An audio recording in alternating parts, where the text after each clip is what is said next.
Fellas, the Warriors won their dynasty 10 years ago, or started their dynasty 10 years ago, won their first championship with this iteration with Steph Curry, Draymond, Steve Kerr.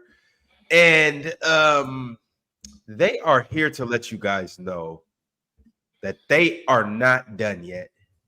As of right now, the Golden State Warriors are on a 4-game win streak. Mm-hmm. They're third in the West. Steph Curry returned from injury last night, which they were winning without him. Mm-hmm. And he had 24 points in 24 minutes. 16 of those points came in the second half. Buddy Hield had 16 points off the bench. And the Warriors bench this year is averaging 24 points a game. Last night, Steve Kerr coached his 800th game with the Golden State Warriors. Yep. And he's been nothing short of spectacular over his tenure there. He used 12 of the 13 players that they had active last night. All of them playing 13 minutes at least. And the Warriors are just here to let you guys know that they still got something in the tank. Buddy Hield and Steph Curry are the new duo. They're being called the Splash Buddies. And fellas, I just got a question for you. Does the dynasty still live on? As long as Steph Curry is there, as long as Curry is there, I mean, it's still going to be viable. I mean, people are going to still watch them. But the dynasty, from what it was, is over. If we talking about them winning the NBA championship, I think that's over. I'm not saying that that's still going on. But as long as Steph Curry is there and they try to put some competent pieces around him in order for them to be competitive, I think that's legit. But to ask Curry to now still be the best player on a championship team, like a lot of people think that because what Buddy Hield is doing, which is great. I'm on record, Ron, saying when I watch Buddy Hield with the Golden State Warriors, he just looks like a dude who should have been on the Warriors team. But they had Klay Thompson, so I get that part. But their calling card is their defense. They're in the top 5 in the league in defense. They've been one of the better rebounding teams in the league. They've been doing a really good job defensively. Aaron, you said one of the best rebounding teams. Andrew Wiggins. Andrew Wiggins has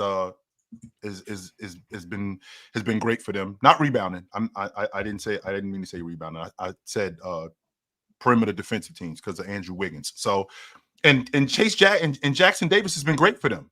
That's one of the main reasons why they've been as good as they've been defensively. He's been manning the paint, and he's actually turned out to be a really good defensive player, really good dirty work guy. But you know, when you think about the Warriors, you automatically think about Steph Curry. You think about shooting the long ball, which they've been really good at. But I like what I'm seeing from Golden State. I didn't have them making the playoffs this year. I didn't. I did not have them making the playoffs this year. So they're gonna have to prove me wrong. Mars, Penn, thoughts on Golden State's 6-1 start? The last time you made a title about a team starting crazy, it was the Lakers 3-0, and now they've gone 1-3 in their last 4 games. And coincidentally, the Warriors' next 3 games are not favorable. So I feel like you timed these titles out quite well, Ron. So shout out to you. Who do they have? Boston, Cleveland, and OKC. Ooh, damn. Out. So I feel like you've timed these pretty well for when they start losing a couple games. You've already got the dynasty back title. So shout out to you. Unless they win all 3, then you've timed it badly. Because then if they win all 3 of those games, then we might be in business. But I think Chill alluding to their defense. I mean, every time they've won, they've had an elite defense. Every single time. 22, 2018, 2017. 2015. 2018, technically they were 11th in defense in the regular season, but in the postseason they had the best defense in the playoffs. So I'm still giving them that one just because like it helps my agenda. So them having an or they were just coasting that year. They knew what time it was. Pretty much. Like that's what I'm gonna say. So it helps the point I'm trying to make. That their defense has always been their calling card. Draymond Green heard Chill say Anthony Edwards a better defender than him. Because he playing like as close. He clearly didn't appreciate that, did he? He did. I mean, I wasn't appreciate it either. So Draymond's AD a better defender than him. He ain't like that, huh? All right. Draymond's locked in on defense. He's playing great. Their transition defense has been amazing. I was looking it up because it's like no one scores in transition against them. They're giving up. Their defensive rating in transition is 86. like I don't think you guys know how crazy an 86 defensive rating in transition is. Like, Can normally you break it down to us? the Yeah, I'll average, break the average in the NBA. No, guess what you think the average in the NBA is. Transition points per possession. The average is probably it's somewhere around 100. More, 100. way more. Okay. Penn thinks it's more. Ron, any guesses? And what's their defense at right now? 86. 86. 86. Penn thinks it's way more than 100. I'll say 107, 108. 107. Penn? Average across the league or average? Yes, average across the league. More than 120, Penn? Defensive rating in transition. Teams In are usually transition. really good at scoring in transition. A lot of the chat is guessing 110, 115, 117. I'm I think it's 100. gonna guess it's north of 125. Penn was the closest. The average is 123.9. So them giving up 86 points per 100 possessions in transition. George. You had me so you had me ridiculous. second guessing myself because you looked at me like I was crazy when I said well over 100, and I'm like, Nah, is Mars in 1997 or am I? Nah, you were tripping? pretty much spot on. 125. And the second best team in transition is 9 points worse than Golden State. Like, they are just a dominant transition defense. Like, Draymond Green showing that he can still play 2-on-1. They're getting back, they're matching up, everything you could hope for a transition defense and more. It's been great. Now, the downside, in my opinion, that I think has to be looked at is they've had a very favorable schedule to start the season. I think that's a fair observation to make, which is fine because you got to beat these teams. You can't just be like, oh, I'm going to beat the good teams and lose to the bad ones. You got to beat the bad teams too, because that will count to your 82 game record. But now the 3-game road trip they're about to go on, where they play Boston, where they play Cleveland, where they play OKC, how they come out of that, how they look in that, how their defense looks, how their offense looks, I think that will be the story of how serious are Golden State as a contender. For me, I think they're a really good regular season team. That's what I would probably put my money on. In the postseason, I would still have many, many concerns. But in the regular season, I think on the strength of their defense, on the strength of their offensive creativity, having the best shot maker in the NBA, Buddy Hield, until he decides he doesn't want to shoot anymore, they still got Buddy Hield. I think they can be a playoff team in this West. But how far they go in the playoffs, I don't know. I'd have to see a bit more for me to believe in a playoff run for this team. Do you guys remember me telling you I really, really like this team? What did you like about this team, Ron? When you asked me this exact question. Yeah, I'm trying to figure out. Yeah, what did you like about this team? Refresh my memory, Ron. What was they it? have a lot of good pieces. Yep. A lot of good pieces. I know, like, they might not have that competent tool that you want. Like, you have Steph Curry, and they might not have that next second scoring option or superstar. But I was singing my praises about Buddy Hield. Who was their second best player when they won the championship? Who was their second best player? I think it was Andrew Wiggins. Absolutely, he's still there and he's playing exactly. great. Yeah, but you know, Pin. A lot of people think Andrew Wiggins fell off, and they don't think he did. He's two things can be true. Two things can be true. I think he could get back to who he was. Maybe not who he was, but even like I've liked his defense. He's had plenty of rest. I've liked his defense a lot this season. He looks locked in. He looks dialed in. First of all, let's not act like he just fell off because his game is whack. Okay, one, my father died, so let's start there. Number two, just hold all of this nonsense going on with my chick. Yeah, his father passed away. I don't know if you remember that, Mars. Yeah, his father passed away. No, I was reading a super chat. I'm not gonna lie. Mitchell Wiggins, rest in peace, Mitchell Wiggins. So in the process of my father passing away, then I gotta deal with the other nonsense that was going on with these rumors about, I got babies that might not be mine. And I got to deal with that on top of playing with Steph Curry. So his game was never in question. He was always one of the better scorers. It might have been empty in Minnesota, but he could score the basketball.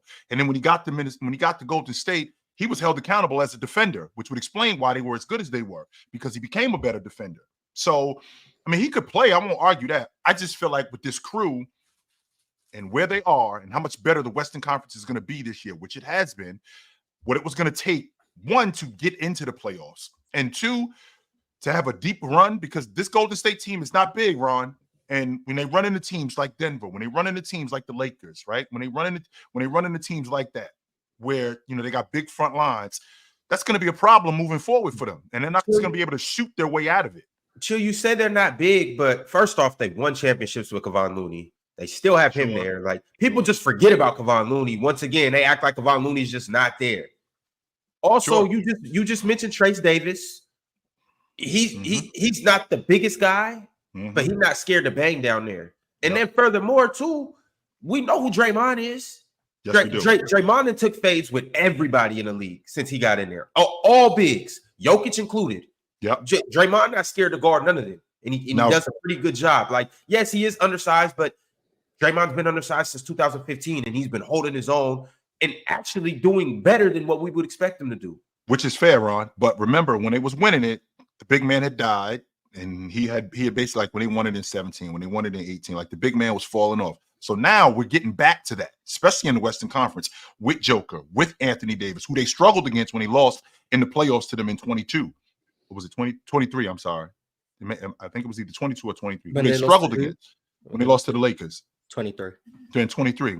So Anthony Davis, who's better now, I mean, I think he's leading the league in scoring, and guys like James on their front line, Rui. So, I mean, I think that this Golden State Warriors team is a good team. I do. I like the fact, to Mars' point, what they do on defense, even in the half court, how they guard the long ball line, right? Not only just how they guard the long ball line, how they make you work for buckets. It doesn't look like you get anything easy. And on top of that, Buddy Hield is actually making shots contested. Like, he's not just shooting wide open shots. He's shooting shots contested. But chill, though. No, yo. Ron, that's a big deal. What I'm saying. That's a big deal. I love you. Mars, you have a lot of motion. Mars, you speak a lot. You're not going to everything I said about Buddy Hield was right. Like, everything what you said so literal. But here's what I'm saying, Mars. They took what you said so literal to the point where they were like, it's no way Buddy Hield can go over there and succeed next to Steph Curry if he's not going to shoot a jumper. It's no way that Buddy Hield doesn't make jumpers because he doesn't shoot them contested. Not understanding that in the flow of the game, you get wide open shots too. Not understanding that sometimes when the shot clock is running down, Buddy Hield has to shoot the ball no matter what. Not understanding that teams actually run plays for Buddy Hield, so he. But wait a minute, though, Ron. Nobody ever. Hold on, chill. I'm not done just yet. Not understanding that, no matter what, uncontested or contested, Buddy Hield has made the most threes in the NBA aside from Steph Curry since what, 2018. So regardless of whether they're contested or not, he's getting them up and he's making them. So you guys took that and ran with it, and I tried to tell you guys Buddy Hield was literally the perfect guy, and he was in the perfect place for Golden State. But nobody questioned whether or not Buddy Hield couldn't shoot the basketball. That's not a question. But what's going to happen, Ron, is when you play deep into the playoffs, you're going to run into better defensive teams, which means that you're not going to get butt-naked looks all the time. You're going to have to shoot the ball with a hand in your face. That's going to happen, and you can't sit there and say that Buddy Hield shot the ball contested more. You can't say that. He passed up a lot of shots when he was in Indiana contested. Now he's in Golden State, and he's actually shooting the ball more when he's got a hand in his face, and he's converting that, which I have to give him credit for that. But we can't sit here and say that, one, we didn't think that Buddy Hield could shoot. Everybody knew Buddy Hield could shoot. That wasn't the question. The question was could he shoot when there was more pressure on him? And he wasn't doing that in Indiana. That's a fact, Ron. The history of Buddy Hield, because right now he's hooping. I'm not going to take anything 100%. Away from him. He absolutely is playing phenomenal. So I'm going to give him the credit. Now, the history of Buddy Hield suggests, and maybe he's turned a new leaf. Maybe Golden State has empowered him to believe in himself more. I don't know. The history of Buddy Hield suggests that even when he's on a heater, once he goes through an inevitable shooting slump, which all shooters go through, I'm not saying Buddy Hield is the only shooter who's going to go through a shooting slump. All of them do. Once he goes through that shooting slump, once he comes out of the other end of that, that's when he stops shooting the ball. That's when it seems to happen. When Buddy Hield goes 3 or 4 games where he's 1 for 8, 2 for 9, 2 for 7, 3 for 12, etc. Once you get on the other end of that, all of a sudden it's now 2 for 5. It's 3 for 5. It's 1 for 3. The volume just decreases exponentially. The moment he goes through a slump, all of a sudden he ain't shooting 11 threes a game. That's what seems to happen. Now, if that doesn't happen this year, I'm gonna give all the credit in the world to Buddy Hield, because that means he's turned a new leaf mentally. He's in a better headspace, and Golden State have empowered him to believe in the fact that he is one of the best shooters in the NBA, bar none. That's absolutely true. But I've watched Buddy Hield since he came into the league, and that has been the common theme. And I'm not gonna say it's to try and preserve his 40% status. I don't know what it is, but every time he goes through a slump, all of a sudden he don't start shooting no more after that slump. That's what happens. So if that doesn't happen this year, I'm gonna give him the credit that he deserves, because I don't just hold on to something that isn't happening because it used to happen. If something has changed, I'm gonna give the credit as it happens. Until he goes through that slump, I'm gonna give him credit for how well he's playing, but I'm not gonna say I was wrong about what I said in the offseason. Now, until he goes through the time he has to go through for me to say, okay. Until then, I'm just gonna wait. Ken, I want to hear from you about this, because I'm thinking to myself, it's a lot different when I'm shooting with Ben Mathurin and Tyrese Halliburton and DeAnthony Melton in Philadelphia, even though DeAnthony Melton is in Golden State. But it's a lot different when I'm shooting with those guys as opposed to when I'm on a crew with Draymond Green and I'm on a crew with Steph Curry, who's putting that battery in my back. Would it be because he's on the Warriors? Is that the difference? So when he has that shooting slump where he's going 2 weeks where he's shooting like 25% on the long ball, and then he comes out of it, is Draymond, is Steph Curry, is it different hearing it from them? I think it's different hearing it from them than it is hearing it from other guys. I don't know, man. I think this has happened before with Buddy Hield, right? He shot really well. Now, I was pretty high on the Warriors coming into this season. If y'all remember, that entire thing happened with Lowe and back and forth. Like I was perfectly fine with them moving off of Clay, and it ends that iteration. But I appreciate the depth that they have.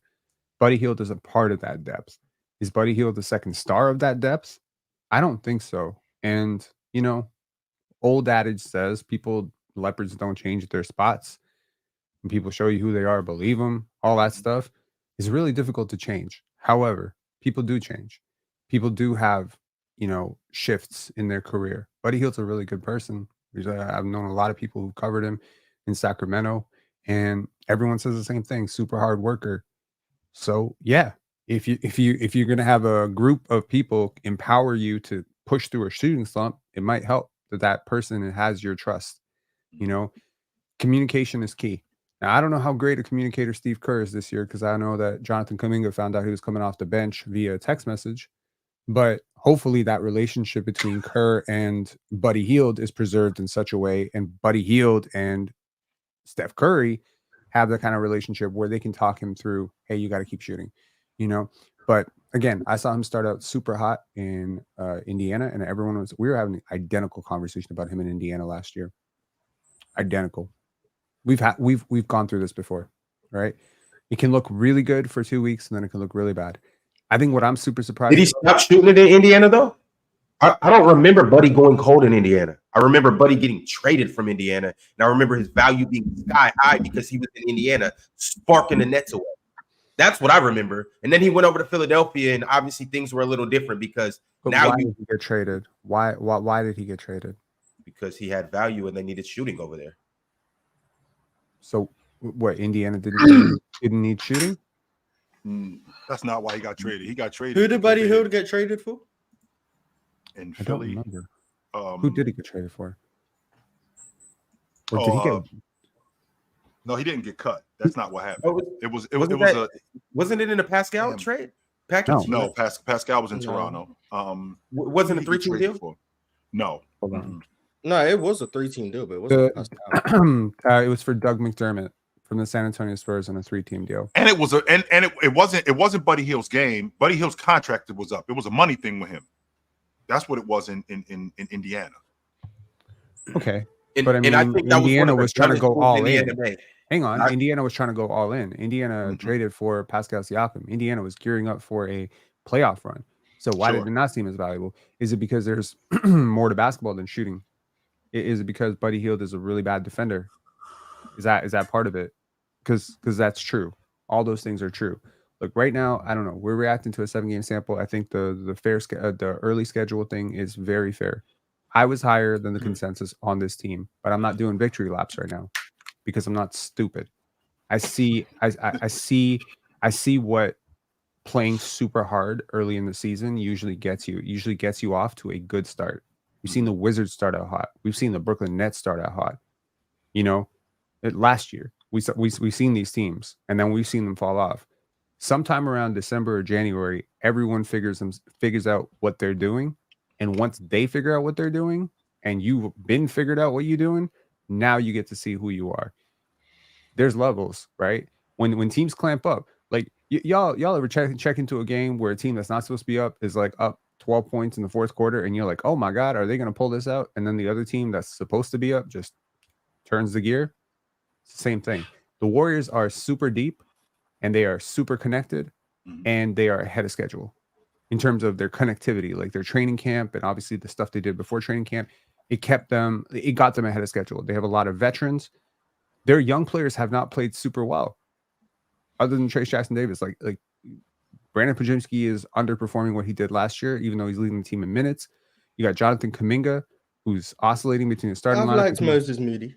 Moses Moody has been good, but when you think of this team, because he's playing, that's one of the main reasons why. Because he's everyone's playing. Literally everyone's playing. But the young players, the youth of highest consequence for this team, in my opinion, is Jonathan Kuminga. Because if he becomes what they envisioned him to become like a couple of years ago when they were holding him out of trade talks, he's like your second star, right?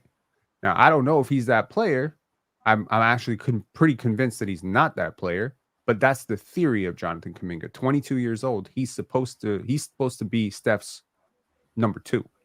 He's supposed to be a bucket getter. He's supposed to be a two-way impact guy. I have no idea. He plays hard.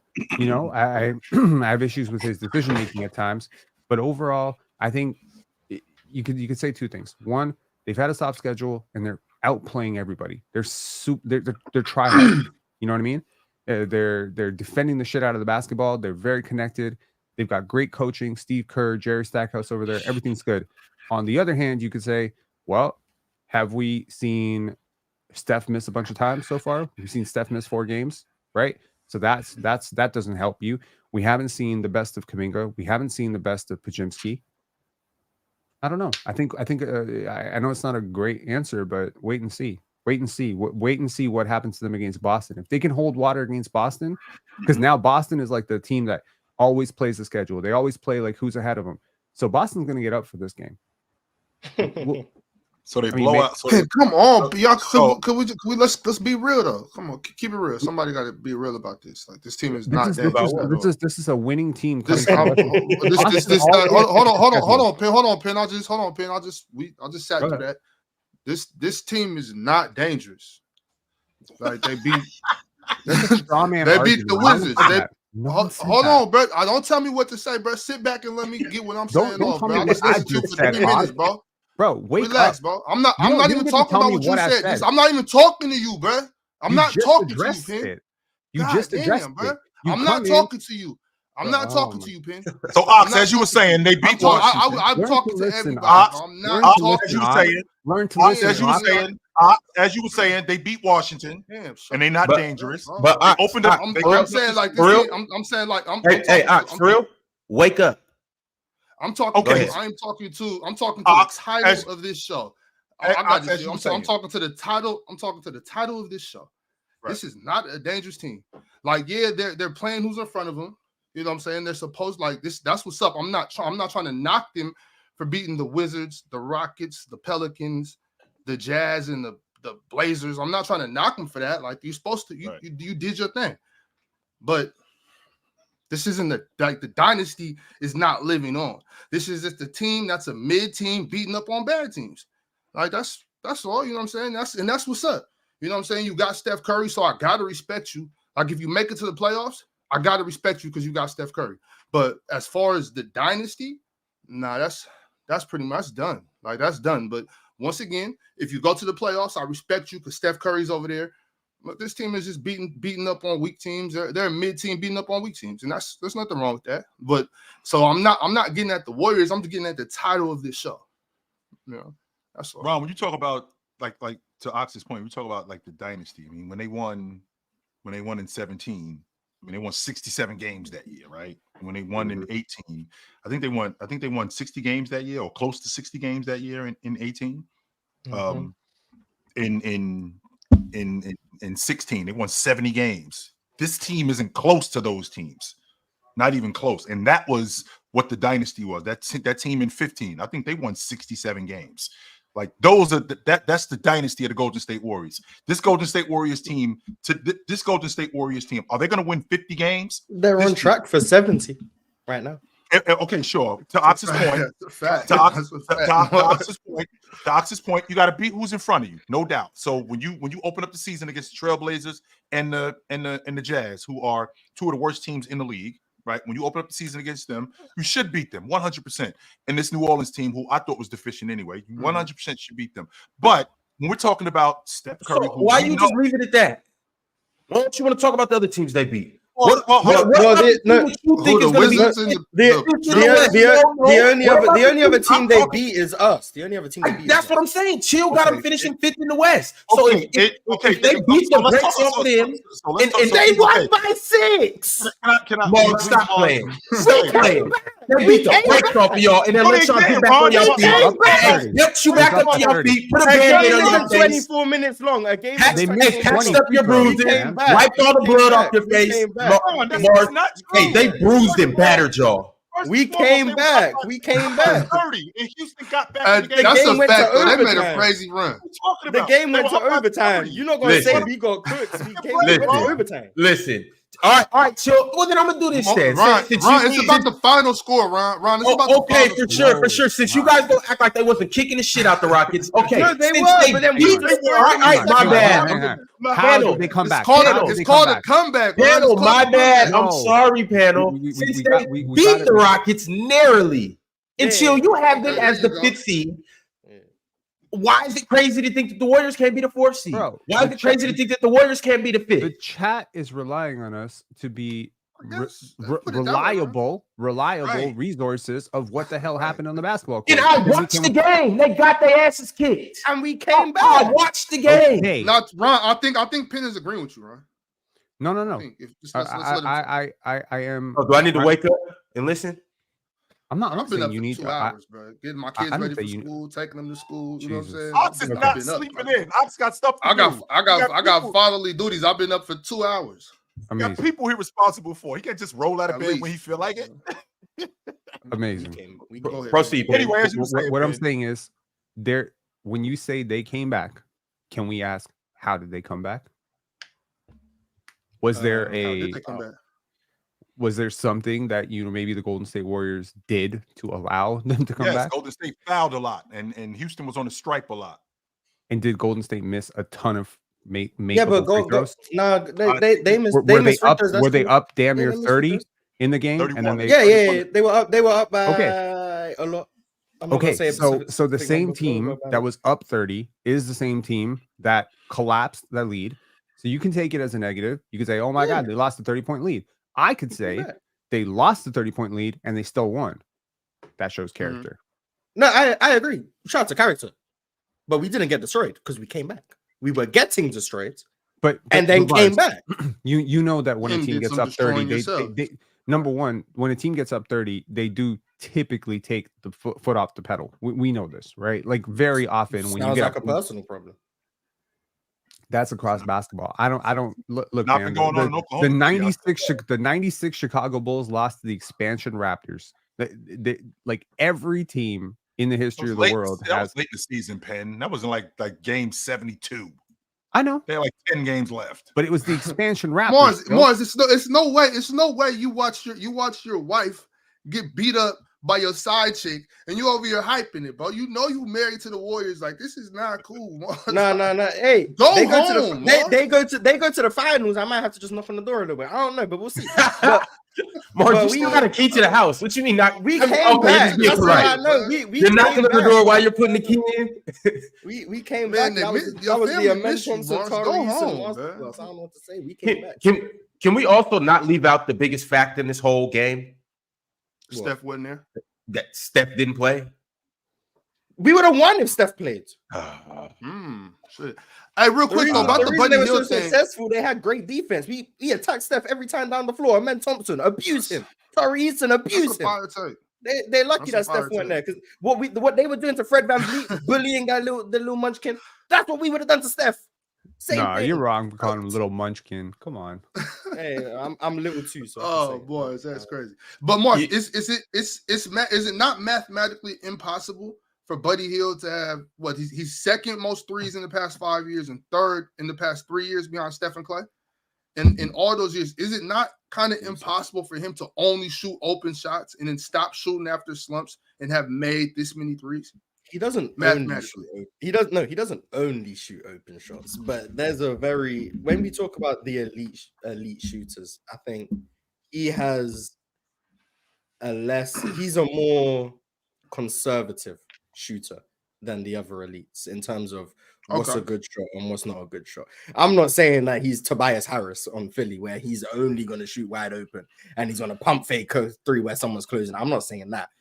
But for the elite of the elite shooters, him and Luke Kennard are the two where it's like Mars, I gotta actually you're a bit too not trigger happy enough, is what I'd say. You know more than y'all probably know more than most people my issues with Buddy Hield. I'm not a Buddy Hield fan, and he did a lot in Sacramento as far as statistically and shooting force and whatnot.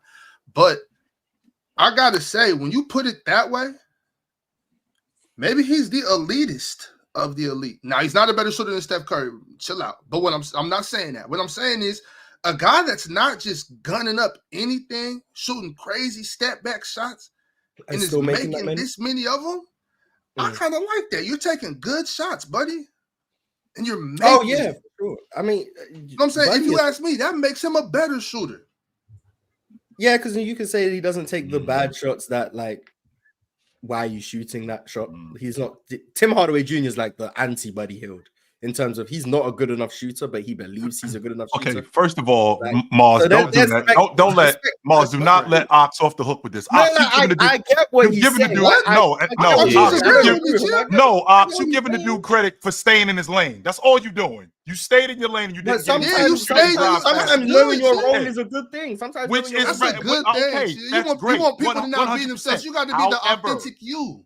Yes, and I have no problem with that. However, sometimes I got to step on the gas a little bit. I got to step on the gas and I got to go a little bit faster. Sometimes I do have to swerve in and out of traffic to get somewhere. I can't just ride behind somebody and just get there. But look at the numbers. Look at how many he's making I do. already. And you still are and I won't argue that he's still one of the better long ball shooters in the game. You are staying in your lane. I won't argue that. But my question is can we win with you? Because we can win with Steph Curry. We can win with Klay Thompson off the strength that those guys will take chances. You have proven that you won't.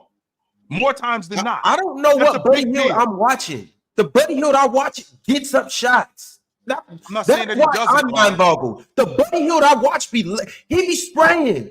Buddy Hield be out there letting it go. The Buddy Hield I be watching, he don't look like he's scared to shoot. The Buddy Hield that I watch, he'll put a bullet in your ass. Right. And the Buddy Hield that I watch, maybe we're watching two completely buddies. I don't. Maybe I'm watching Buddy Love and y'all watching Buddy Hield. I know one thing is a fact. If the I'm saying, like, I don't know. The Buddy Hield I watched when he was playing for the Pacers, Buddy Hield was going. Oh, to the previous point that Mars brought up about Buddy Hield like declining throughout the year as he goes through an inevitable streak.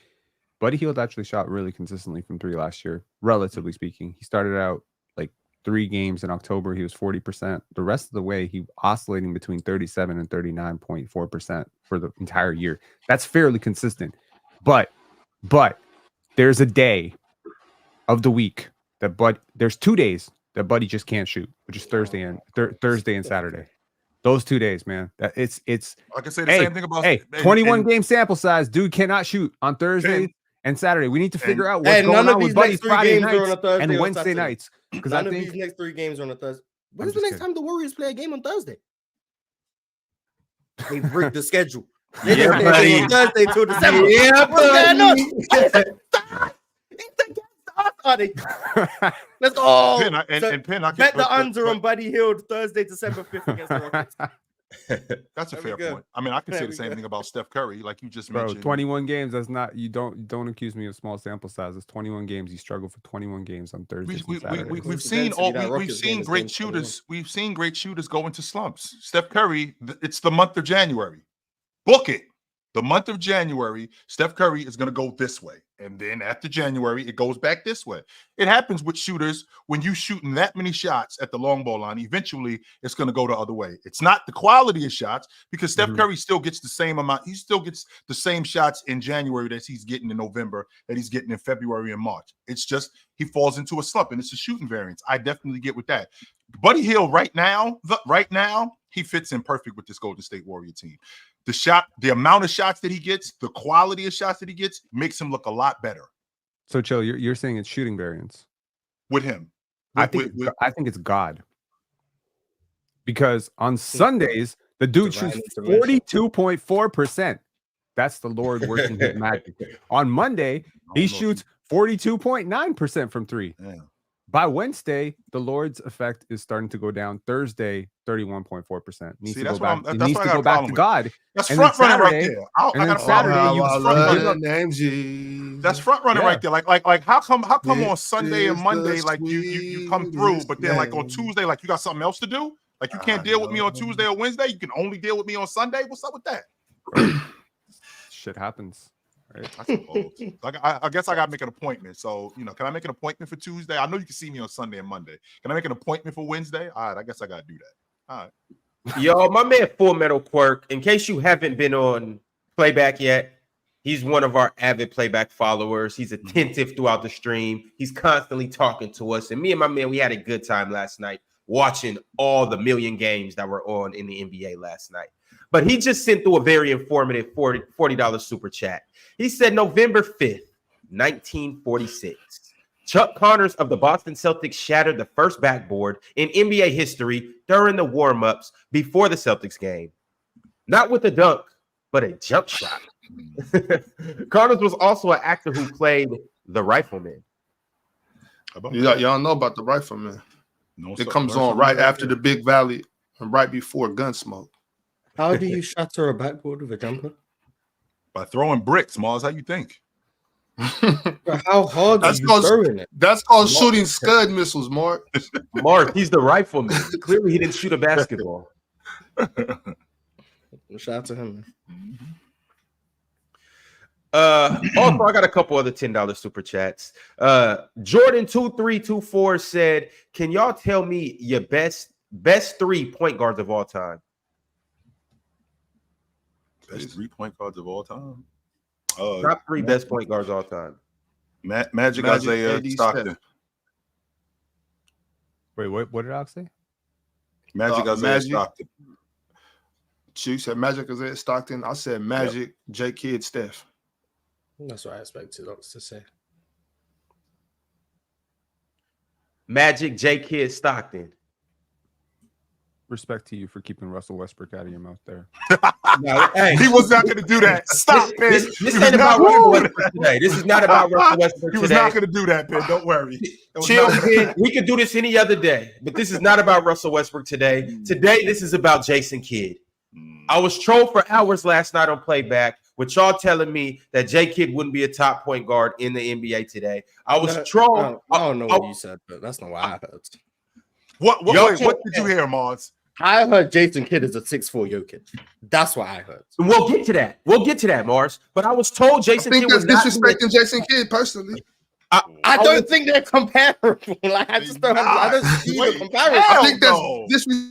I think that's disrespecting J Kidd. Call it disrespect to whoever you want. They don't play anything alike. Like it doesn't make sense. I was told Jason Kidd wouldn't be a top 10 player in the NBA today. I was told that SGA was just definitively and flat out better than Jason Kidd, and that is a lie. That's a lie. That's a lie. That's 100% a lie. I need you to explain the 6'4" Jokic stuff. Just in terms of, I feel like the way in this game today, how J Kidd would operate with the ball. I think J Kidd would operate a lot in the post and in that mid-post area and be able to find shooters, isolate his man, score on the block, crab dribble his man in that area. That's more so what I was talking about. I'm also, too, just his playmaking and how the offense would run through him. in terms of that. And the fact that he'd be the best defensive point guard in the league, hands down. Yeah, that's real Jokic-y. Yeah. And with that being, well, I'm just talking about on the offensive end. I'm not deep. The defense was not involved in this. I'm just talking about how the offense would flow through him on the offensive end. Just him, the way he's able to pick apart defenses just with his IQ and playmaking. So in that's the half, more so what I was getting at. So in the half court, you got Jason Kidd playing on the block. This is the primary ball handler right now. So who's going to be the primary ball handler? Because again, with Denver, Jamal Murray is the primary ball handler, and the offense runs through Joker. So who's going to be the primary ball handler? You got Mars Chill. I'm not about to go down this road with you guys. You the one telling you what I heard. I'm not saying I'm just telling you what I heard. I'm not saying J Kidd is Jokic, and I'm not about to do this. You said he was a 6'4" Jokic. He would still be the primary ball handler, kid. Okay, Chill. He would still be the primary ball handler. I'm saying he would play on the perimeter and he would play in the post. A lot of the offense would go through him. And that's just essentially how it would be. That's all I'm saying. He would be able to pick apart defenses the way Jokic would. I'm not saying it will be exactly Jokic-like. I'm not saying that he's doing everything that Jokic does, but I'm saying the offense would flow through him similar to how it flows through Jokic. Man, But Jason Kidd is a healthy Lonzo, man. What are we doing right now? I don't know, Mars. What the Lonzo. I don't know. I can't handle this. But see, that's also the reason why I threw Jokic out there too, just to let you kids know that have never seen Jason Kidd, just how good Jason Kidd was on the offensive end. I had to throw out one of the better players. Nah, Lonzo shoot better than Jason Kidd. I might have been giving Jason Kidd too much credit. I don't know. You know how busy J Kidd be getting downhill? Oh man, just in transition, like a healthy Lonzo. Facts, like a healthy Lonzo. Yeah. What do you, how do y'all have Jason I don't even Kidd talk. over I don't want to Oscar? talk about J Kidd no more. How do y'all have Jason Kidd over Oscar? They're just not ranking. I don't have Jason Kidd over Oscar. Yeah, Okay. Ron and Ox just not ranking Jerry West and Oscar in them. So Why? before that time. It's before all our time. I typically don't rank that far back. That's why I don't really rank Bill Russell and Wilt Chamberlain in them. I kind of leave them alone. You know, those is the Titans. They got their own thing. I kind of keep it, 75, 80 and up, Try, what I've seen more of. I don't know too much about what's going on in the 60s and 70s. I haven't seen enough of that film. Well, if we keep Oscar out of it, I'm really torn. I mean, the Magic is consistent, number one. I think Steph, number two. I think after that, I get real confused between Isaiah and Jason Kidd. I can tell you Gary Payton, freaking phenomenal. I could get with that. He's in there. All of these guys, but Chris Paul as well. Steve Nash. They're all in that conversation. I mean, Nash got the MVPs, Zeke got the championships, right? J Kidd got the finals, like the floor raising finals with the Nets and getting that team. Like, you look at that team up and down, no disrespect to Richard Jefferson and guys like that, Kerry Kittles, and they won 24 games the year before Kidd got there. Exit Stephon Marbury, enter Jason Kidd in the NBA Finals. That's the second time Stephon Marbury got replaced by a point guard and that team just flew. I'm just saying, sir. Two times it's happened. The curse of Marbury was sorry. That's why. The curse of Marbury. Yeah, I feel like same Crudo pin, but the same exact crew pin. The longevity. Also, don't forget about the ceiling raising he did too with the 2011 Mavericks. He floor raised and he ceiling raised championship level teams. No, absolutely. He was a very underrated player, and again, it's because he didn't put up those gaudy scoring numbers, and he was often called Ace and Kid. For those of y'all who didn't watch, like to some of our chat who are younger, y'all didn't watch. They call him Ace and Kid, because he didn't have no J, right? So again, we dissect the player and we say that's what he can't do, and that's why he's not great, right? But it's like what like I would put him over John Stockton for sure, though. Yeah, I got Jason Kidd over John Stockton. If I'm not ranking, because I would just have Steph, Magic, and Jerry West. I don't know the order, but I would have those three. And then Oscar would probably be 4. But if I'm not doing 60s in them, why Jerry West over Oscar though? I prefer the defense. I think if there were all defensive teams, I think Jerry West would have been a staple on them. I think he was probably the best defensive guard in the NBA. And I also think he was the best scorer in the league. So although Oscar Robertson, I think, was the best playmaker in the NBA and was maybe the marginally better offensive player, I prefer Jerry West's ability to play on and off ball, more of a combo guard per se, while being, I think, the best defensive guard in the NBA. So I would just take that combination. Better than Walt Frazier? Well, Walt Frazier for me is more end of Jerry West. Like I'm talking about like early and mid 60s. I think Walt showed up in 66. But Walt Frazier that like for me is like the second or third best defensive point guard. That's more like 68, 69 onwards. Like maybe when the Knicks became like real contender, Jerry West was like on the tail end, and Jerry West was still one of the best defensive guards in the league in like 72 from what I've seen. So He made like the all-league defensive team. Okay. I think that was I'm our first gonna time. ask you a But yeah, question. Jerry West, I'd have 3, Oscar Robertson 4. But then if I'm not including them, I'd probably have Chris Paul or Steve Nash. If James Harden had played his entire career at point guard, does he enter your conversation as the top 3?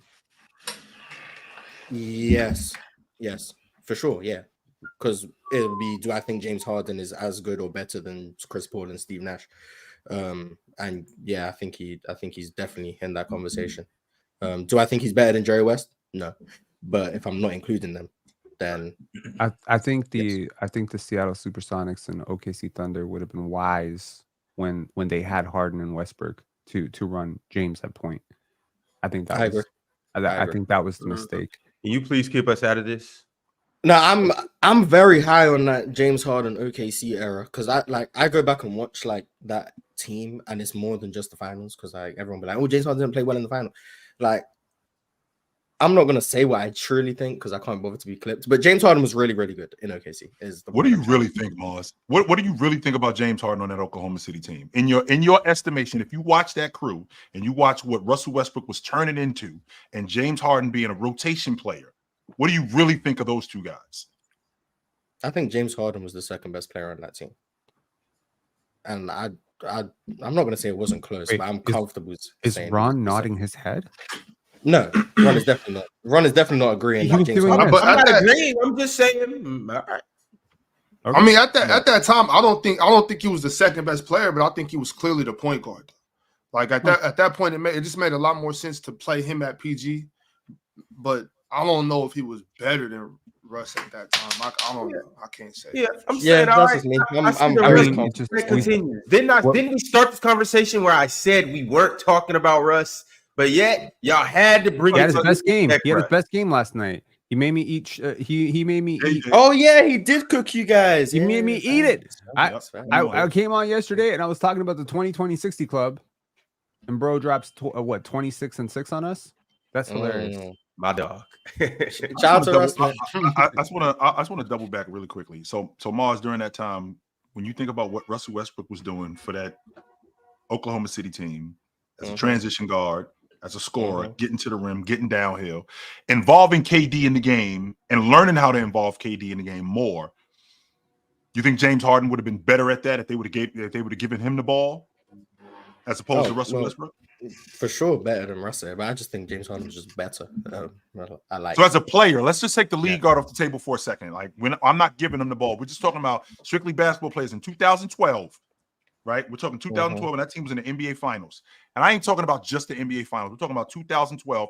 I'm looking at Russell Westbrook and I'm looking at James Harden as basketball players. James Harden is a better basketball player than Russell Westbrook. Yes, based on. I think James Harden was a much better scorer, much better shot creator, much better ball handler. I also think he was a better passer. And this is what I mean when I say people have to go back and watch, because they're not going to like what I'm about to say. I think James Harden was a better defender than Russell Westbrook too. But you're going to have to go back and watch some 2012 OKC, because they were using James Harden like he was a perimeter stopper. I swear to God they were. Like, I'm not saying he was. I'm just saying they were using him as a point of attack defender. So, yeah, I think James Harden was a better defender, better scorer, better ball handler, better passer, better shooter, better off the ball. Like, I just think he was better. I just think he played less and had a smaller role, but I think he was better. So, I mean, people see a player in a different situation and they suddenly think that player got 10 times better. Do we remember James Harden's first game in Houston? Wasn't he like 25 and 8 or some nonsense like that? No, he had like 37 and 12, I think. Yeah, I mean, it was. I'm talking about just that season. I ain't talking about I apologize, Ben. I'm talking about that season. I think he was like 25 and 8. But that first game, he was like 37 and 11, some goofy something. Yeah, and I mean that's before these numbers became commonplace. 37 and 12. I was exactly right. 37 and 12. Right. Like now, when we see someone say 37 and 12, we're like, oh, that's a really, really good night. Back then, 37 and 12 was like that's an MVP caliber night, you know. So he followed that up with 45, like the next game. Exactly. So it didn't happen like that. You know what I mean? Like that was there. It was all there. Team context, right? Like people looking at someone like Jalen Williams right now. If you give Jalen Williams, OKC Jalen Williams, his own club, I guarantee you he's a 25-point per game scorer. Guaranteed. I would you know, not argue that. But people don't look at him like a 25-point per game scorer because his role is different on that team, right? And I'm not saying I'm not even putting him in the conversation with James Harden because the Harden talent was so apparent. But yes, I do believe that the OKC Thunder would have been much better off just paying James Harden that extra $4 million. Well, here's the problem with that. They ended up saving $30 million going off of him. Now, remember, Penn, we're talking about for who? They ended up losing championships for Kendrick Perkins. They ended up picking Ibaka over him, but this was definitely a money thing more than anything. They ended up saving $30 million, which, by the way, at that point, they had just moved to Oklahoma City like 5 years ago. They were the 41st market in the NBA at that time.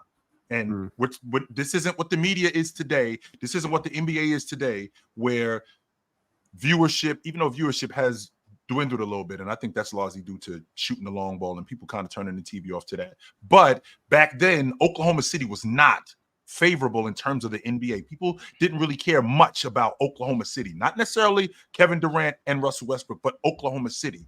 And to pay James Harden what they paid him or what they were offering to pay him, and instead of moving off of him, I mean, they ended up saving $30 million, and that's a huge business move for them, especially for a small market like that. So I do imagine how much the franchise would be worth if they had 3 rings. Do they keep those 3 guys together though? Because again, do we move Russ to the 2? What are we doing with this crew? Do we move Russ to the 2, which is his natural position, by the way? Keep James Harden at the 1 and put KD at the 3? Wait a second. I don't know, but actually, they ended up getting Billy Donovan anyway, so they wouldn't have won nothing. Wait a second. What is the upside on value for a market like OKC? To be completely clear, OKC is one of the smallest markets in the United States. Like there are probably 12 markets that don't have teams that are bigger markets than OKC. It's a really small market. City. In 2009, I went there. I was there. It was nothing in Oklahoma City. Nothing. I've been to Oklahoma City a bunch of times in the past like 4 or 5 years. It's not amazing, but it's kind of like when the Nets were in East Rutherford, right? Like I mean, and that was a much bigger market than OKC, but that was still considered somewhat small market. There has to be like when the Golden State Warriors relocated from Oakland to San Francisco, that's a very different like demographic, how much you can charge, all the the amenities, the infrastructure, airport. Well, I mean, they got there's some money out there, you know what I'm saying, as far as old money and all that, but I don't know. I mean, I'm not sure how much the market could grow. I'm just saying like it would be much big. Like as far as the basketball, I'm not saying the city would grow, the city would blow up. I'm not saying that. But as far as basketball, winning a couple championships definitely changes your franchise. Well, and let's not act like they weren't gaining a lot of national fans, like young fans all over the country were going to. That's Kevin Durant, Russell Westbrook, James Harden, a lot of jerseys and stuff. So not just in OKC, but they had a fan base outside of Oklahoma City. I mean, they were like a lot of, especially younger fans that would be, like our age today, or maybe younger, a little older, whatever. But that's a big deal, though. You know what I'm saying? Like I think obviously I hear what you're saying, Chill. Saving $30 million is amazing, especially for a small market team. But I think scared money don't make none. So sure. This is an exact example of scared money not making a dollar. Well, they then turned around really quick, Penn. They did turn around in 20 when they got Carmelo Anthony, they got Paul George. They had the highest payroll in the league, and that was a disaster. So, I mean, it's a double-edged sword. So if you're a small market, you got to be very careful how you spend your money. But chill. That's different though. That's different. Melo wasn't Melo no more. You know what I'm saying? That was a completely different situation. These were 3 youngsters. Like, Kevin Durant was the oldest. So Russ, who's the oldest? Kevin Durant. Yeah. And at that point, what was he? At that point, how old was KD? 23, 24. They didn't have anybody older than 23 on that. Yeah, come on. Like that's way different. If you spend that money on them as opposed to spending that money on Russ, Paul George, and that Carmelo Anthony, that's way different. Like that's an investment in them. I don't know what that was. That was just trying to keep up with the Joneses at that point. This is what was going on, in terms of the super team logic. We got Carmelo Anthony, we got Paul George, we already got Russ in the fold. If we get these two guys, and it's obvious that you got to spend some money in order to win. So this is what we're going to do. And that's what these other teams have done. And this is what we're going to do. And it turned out to be a disaster. And if you're a small market team, you got to be very conscious of that sort of stuff off the strength that it could set you back years if you don't. And prime example would be the Oklahoma City Thunder. Okay, Penn, I'm sorry. Yeah, I think when you're talking about valuation, I understand what Ox is saying about, your brand, like OKC, the jersey, OKC, what it means to other people. But at the end of the day, when you want to sell the team, the valuation of the team, whoever's going to buy it is still going to, they're going to be buying that team in Oklahoma City. And there is an upper limit to that. So if you want to say Joe Lacob and all these people, they spent billions of dollars or hundreds of millions of dollars in luxury tax payments, it's because the investment could exponentially grow from a $2 billion franchise to a $7 billion franchise. I don't think OKC can do everything right for the next 8 years. I don't think they're ever going to be worth, unless inflation and such dictates it. They're going to be worth what the Warriors be worth. So the scale, off the strength of the location. It scales according to where you start, right? Like, so the San Antonio Spurs won a ton of championships, right? They won 5 championships. The Spurs stand for something, right? The Spurs stand for winning. The Spurs stand for greatness. The Spurs stand for ball movement. The Spurs the Spurs are not one of the 10 most valuable franchises in the league per my estimate, right? Because the market is still San Antonio. Whereas, had Houston done the same thing that San Antonio did, because Houston is a bigger city and it is a bigger market, it would go up more. The two, and it's almost like the haves and have-nots in a lot of ways, because the Houston Rockets won 2 championships in the 90s, and I do believe that those 2 championships elevated value more, branding more than the San Antonio Spurs 5. You could say it's because the San Antonio Spurs were boring, maybe. You could say it's because Tim Duncan wasn't marketable. Maybe you could say it's because they were too Euro and too, maybe if they had a Vince Carter or a Kobe Bryant or a Michael Jordan, it would have changed things a little bit. But yeah, and I mean, I'm just saying that as a Raptor fan, looking at a big market like Toronto, not quite as big as LA, New York, but still a very huge market here. The championship exploded the value of this franchise. Right. I get what you. That's a fair point too. And I understand, but we also got to remember too. So I don't know who's the owners and what they do. The owners in OKC, or like where they come from, what type of money they got, how they made their money, or how they make their money. But there still are a lot of owners in professional sports, and all professional sports that aren't really in professional sports for money. You know what I'm saying? So there's also that too. Sure. Yeah, you know what I'm saying? So, and I don't know the situation of OKC. I'm just throwing it out there. Maybe their goal isn't to, they're cheap. They've been cheap all the way through. And we can talk about the assets that they have accumulated, the draft picks. Yo, they got a bunch of them. They got a bunch of draft picks. You know what draft picks are? They're the cheapest asset in the NBA. Especially if you cash them in for legit players. Yes. Right. OKC's business model should be studied, because they have basically, I don't want to say they're circumventing the cap, but basically what fits under your You can cap, say that, Penn, because that's exactly what they're doing. in a very 4D chess way, they are. Because when you look at it, what counts on your cap sheet? Players. Yes. Players' salaries expired, players waived, players bought out, etc. That's all that counts. So what counts against your luxury tax bill is the players on your salary bill, right? Yep. Okay. But what doesn't count? Trainers, future first round picks, scouts, shooting coaches, training facilities. They have decided to basically look at the rules and say, okay, this is what we'd be penalized for spending on. This is what we're not penalized for spending on. Let's pour all of our limited resources as a small market team into everything we're not penalized on. So they're going to hire the best scouts, the best shooting coaches, the best development coaches, they're going to create the best facilities. They're going to create the best team atmosphere, the best team culture. They're going to rack up these future first round picks. And of course, Sam Presti is a freaking genius. I've been known about him for 20 plus years now. And he will look at the most cost effective asset, and every single time there's a team that's looking to make a big splash, Yep. Again, immediate gratification. I want to make a big splash. I'm willing to give up 5 first-round picks for it. Great.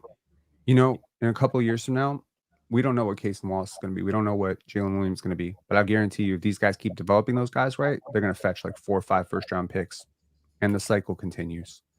They're a really smart team. They like every team, big market, small market, should study the OKC Thunder over the last 10 years, 15 years. They're great. Yep. All right, y'all. We are going to get into some chats and whatnot. Y'all remember yesterday, if you tapped in, my man Teddy Hart sent through some PayPal chats, and I wasn't able to get a hold of him. Teddy just sent through a super chat. He said, just tuning in, Ron. You got your PayPal access back yet? Teddy, I do indeed. I sat on the phone with customer service for about 3 hours just for you. What's up, bro? Yes, 3 hours, like the whole duration of a panel episode. And I argued and debated with them. Do it for the about did the you, bork. Did you get to the bottom of it? Did you get to the bottom of it? About the bork of why I need my account back. And I got it back, Teddy. Long story short, I got it back. So here's your chat, Teddy. Teddy said, any rookie outside of maybe Bron would have struggled under Larry Brown's coaching. I believe Darko wasn't truly as bad as he seemed if he'd been drafted to a better situation. Coach Brown was a rookie killer. You guys know how I feel about that already. Yeah. Yeah. I disagree. You know, and I know this isn't what the chat was talking about, but it's more so about Coach Brown and Carmelo Anthony. And I know you disagree, Chill. We've talked about this. We've had some heated debates about this. I think Larry Brown would have made Carmelo Anthony into an amazing player, even better than he was. I think if Carmelo would have got drafted to the Pistons, I think Carmelo would have been, you know, talked about as one of the greats. When some people talk about him amongst the greats, you know, I don't, but I would if, you know, he would have played a different style. He would have been better than Paul Pierce. Hey, I'm asking the questions. I'm asking by the way, this is the same Paul Pierce. Wasn't Paul Pierce on the Olympic team with Carmelo Anthony? Well, in 2004? I don't know what's the point of that statement. The point of that statement is Dwayne Wade, third least amount of minutes. LeBron James, second least amount of minutes. Carmelo Anthony, the least amount of minutes on the Olympic team. Head coach, Larry Brown. What's wrong with that shit? Like, I don't understand what's wrong with that. Well, okay, so what's wrong with that is you now move to the Detroit Pistons. Chauncey Billups, vet. Ben Wallace, vet. Tayshaun Prince, I think he's in year 3 at that point. Year 2 or year 3 at that point. Richard Hamilton, vet. You got a bunch of vets. You got an adult team, and I got a 19-year-old kid out of college that I'm going to come in. That's going to come in here, and he's going to help turn this thing around. Larry Brown would have wrecked Carmelo Anthony 100%. I mean, I think a lot of times it's like, okay, you're good. We're gonna get. I'm not wrecking you because I'm not just bringing you in here, giving you the keys. You know what I'm saying? I'm bringing you into the system. I'm teaching you about being a professional, and you got to earn some minutes. I believe Coach Brown would have played Carmelo Anthony, and I think Carmelo could have learned a lot. So it's really like if you're gonna crash out because you're getting held accountable and you're getting forced to play a little more defense and learning a different team style, because Melo already had that one-on-one game. He already had ISO game. He had all of that in his bag.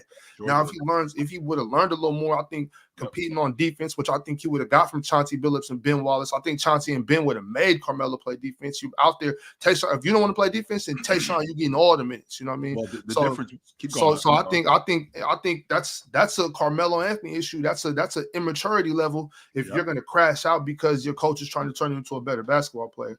That's all. You know? Which and that's a fair point. But with that being said, Larry Brown has proven to be less patient with guys like that, and as opposed to in Denver, where they were a lot more patient with Carmelo Anthony, not just as a bucket getter. And Carmelo Anthony wasn't much of a defender, as we know, but they were a lot more patient with Carmelo Anthony's game overall. So we got a Detroit Pistons team that's on the doorstep of winning the NBA championship, right? They were in the Eastern Conference championship the year before that. You want to add Carmelo Anthony to this group who we don't have a lot of wiggle room for mistakes. And a guy like Carmelo Anthony, who, by the way, is young, he's 19 years old, and he's used to playing right from the door. With Larry Brown not being nearly as patient as those guys in Denver, that can wreck a guy's confidence, that can shake a guy. And that's very much what I think would have happened with Carmelo Anthony in Detroit. Wasn't Tayshaun Prince in like year 2? No. This is. Real quick. Hold on, Pin. Real quick. I need to get to the bottom of this, Pin. Wasn't Tayshaun Prince like he was? I'm literally making your point. Like, okay, but that's what I'm saying. Like, sit back and let Pin do this. All right, go ahead, Pin. I was in the thick of this. Okay. Go ahead, Pin. When Darko Milicic was a rookie, Tayshaun Prince was in his first year. Tayshaun Prince was a fantastic player, but he also knew how to play the game of basketball. Mehmet Okur, who went on to be a very good pro, was also in his first year, right? So they had 1 year of experience. So they were in their second year. Milicic was the rookie. Okay. Mike James, who went on to have a very productive career. Chill, you told me yesterday, NBA career average 4 years. You know what? Those three guys had in common? They had longer than 4 year careers. You know what Darko Milicic had? He had a much longer career than 4 years. But you say that's just 1 year. Well, what about when he was coaching in Philly in 1998? He had a Allen Iverson in his second year.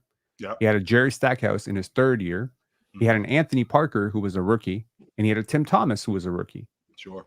So what all those players have in common? They went on to become starters, right? They went on to become starters. Is it that Olympic situation? They went on. One more time, Penn. They went on to become starters. Hey, they did. Tim Thomas was a career starter for a very long time in Milwaukee. Sure. Anthony Parker went on to become EuroLeague MVP in Maccabi Tel Aviv, came over, and he was a starter for the Raptors when they won 47 games. And then he went on to become, I believe he started for that team that went to the finals for the Cavs. Did he not? Allen Iverson, Jerry Stackhouse went on to have very productive careers. He wasn't on that crew. He wasn't on it. Anthony Parker, he wasn't on that crew. He was on the crew in 2009. What young players did Larry Brown ruin? 60 games. But keep going. I'm listening. Okay. What's the list of young players that Larry Brown ruined? Who are these players? What I'm saying so he brings up Allen Iverson. So this is the same Allen Iverson who Larry Brown had demanded that he be traded. It was a tumultuous situation with him and Larry Brown. Continuously, where he had demanded for him to be traded. Allen Iverson didn't want to be there playing for Larry Brown. He ended up working it out with him. Sure, I won't argue that. They ended up moving off of Jerry Stackhouse, they ended up moving off Jerry Stackhouse because of Allen Iverson. That's why they moved off of Jerry Stackhouse. They didn't move off of Jerry Stackhouse because he wasn't good to play for Larry Brown. I get that point.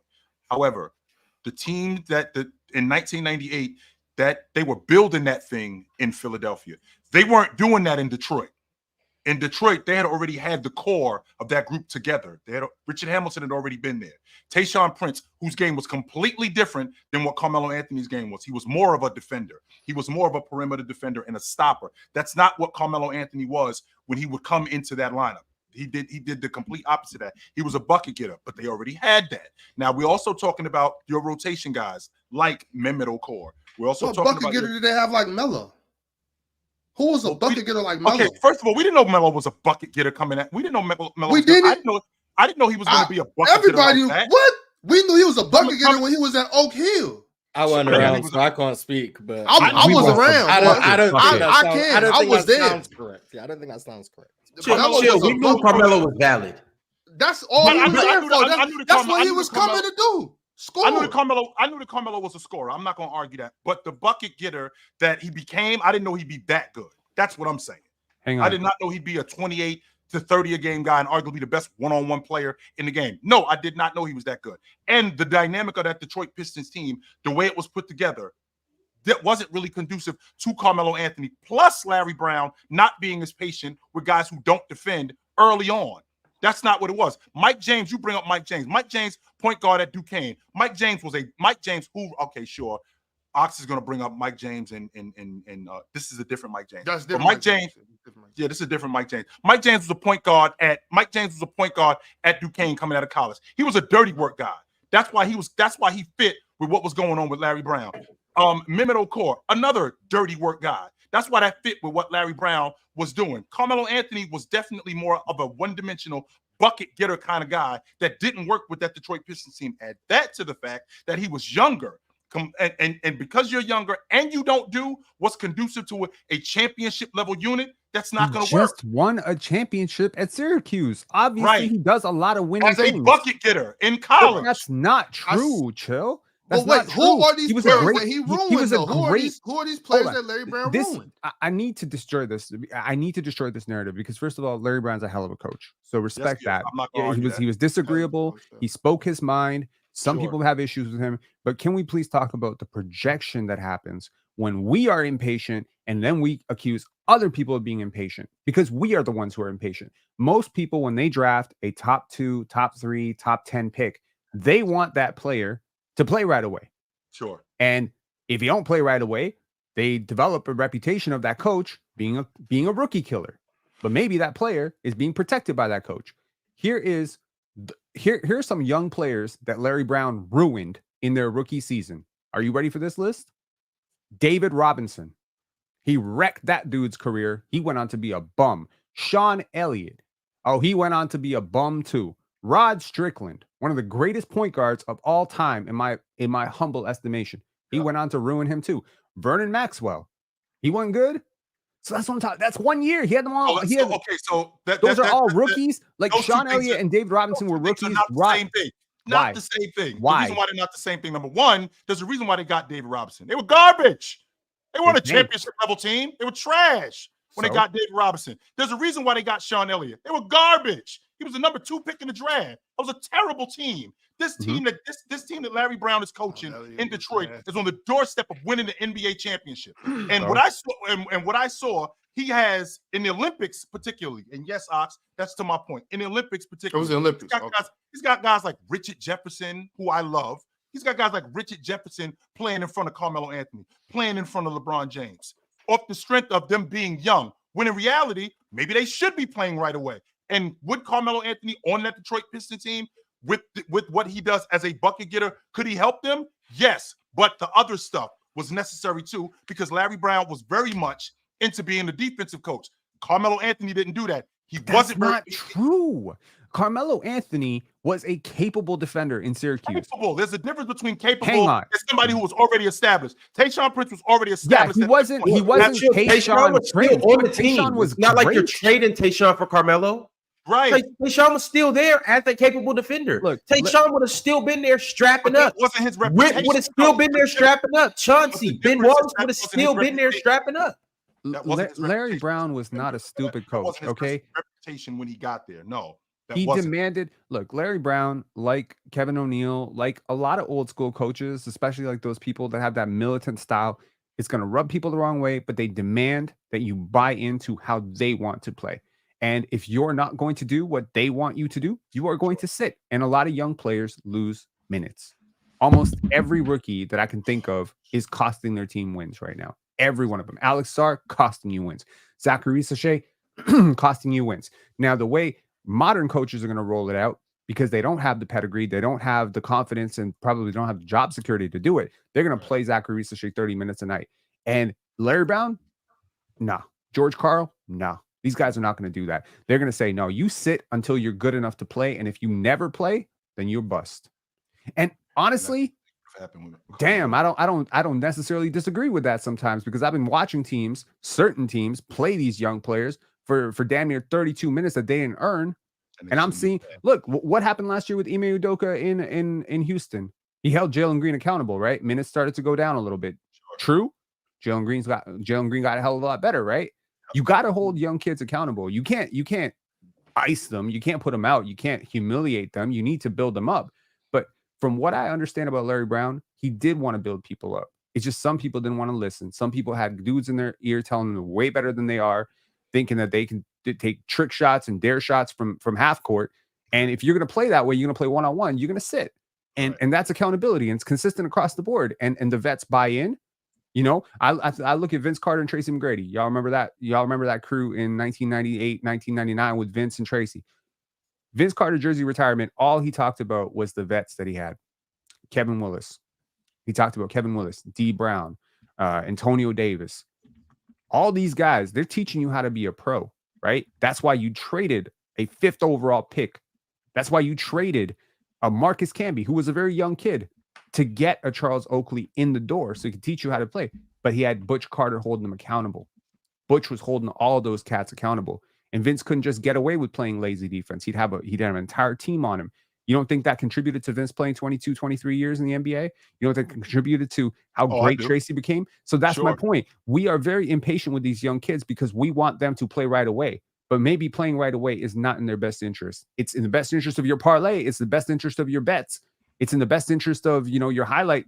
But we're not patient. We have a patience problem in this world right now. That part I get. That part about the patience I get. And that's the same thing that's the same thing I think about Larry Brown when it comes to being patient with Carmelo Anthony. I don't think he would have been as patient with him. I appreciate the idea of him holding him accountable. This is what we need from you on this crew. And if I can't get it from you on this crew, Carmelo Anthony being in the position that he was in, coming out of college, and also I saw what happened with him playing on an Olympic team, with James, with Dwayne Wade, and saw what those guys went on to be. I don't know what those guys would have been had they played for a guy like Larry Brown doing what he did with them. Now, him playing in Detroit with that crew, with those vets, now some of them, not necessarily coddling him, but some of them would have held him accountable, but he had never been in that position before. This is the same Jalen Green that you brought up. This is the same Jalen Green who there was a stretch where Mars was worried about him getting traded, where he might be off the roster. He might be off the Rockets roster, and it could have been something completely different.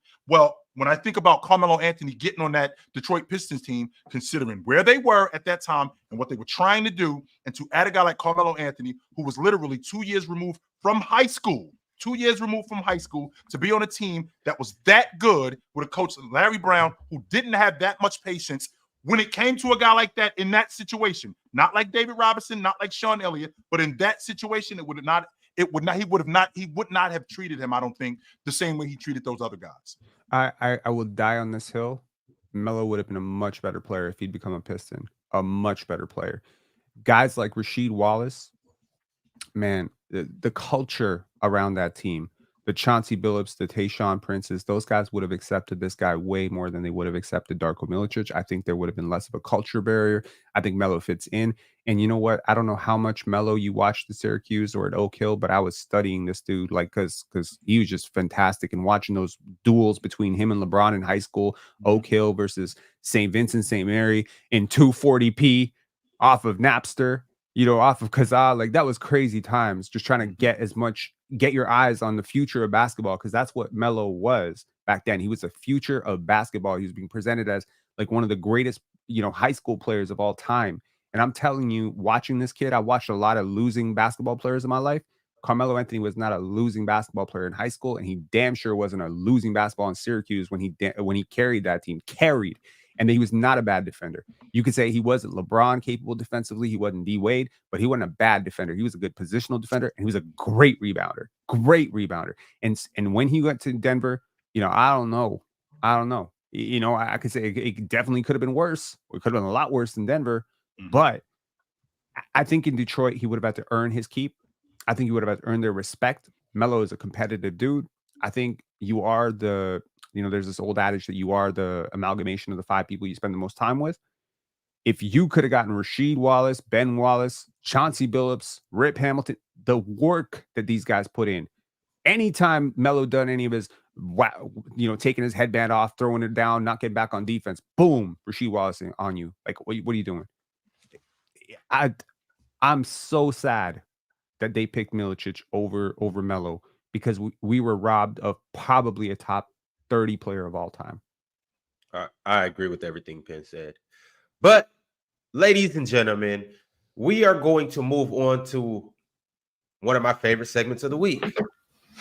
It's actually our only segment of the week. The top 5 comments of the week, y'all. Right here on the panel. Let's go ahead and get into it. You guys commented this week. You filled up the chat with all type of good, informative, and educated things. No to bullshit. Say the least. No bullshit. No, none of these comments bullshit. It's Tuesday. I'm similar to Buddy Hield. I'm still living my Sunday mornings out. Maybe on Thursday I'll have something worse to say. But you guys sent these through, so let me go ahead and read them. Starting with the very first chat. This is from GSR Indictment. He said the best 6-man today. Number 1, Malik Monk. Number 2, Naz Reid. Number 3, Peyton Pritchard. Best 6-man all time, based on how good they were during their 6-man role.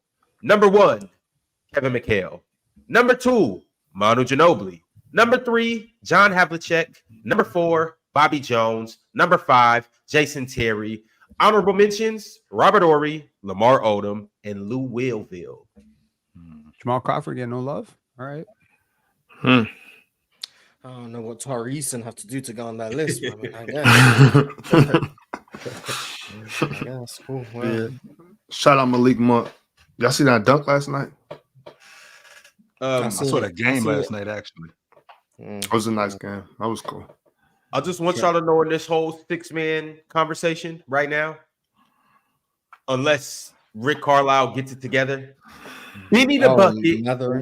Hey, Benny the Bucket, by the end of the season, yes, this is Benedict Mathurin. His new name from me is Benny the Bucket. By the end of the season, he will be in his top 3. No, top all time or on this? No. Today, the best 6-man today. He's not going to be better than Peyton Pritchard. All right, come on.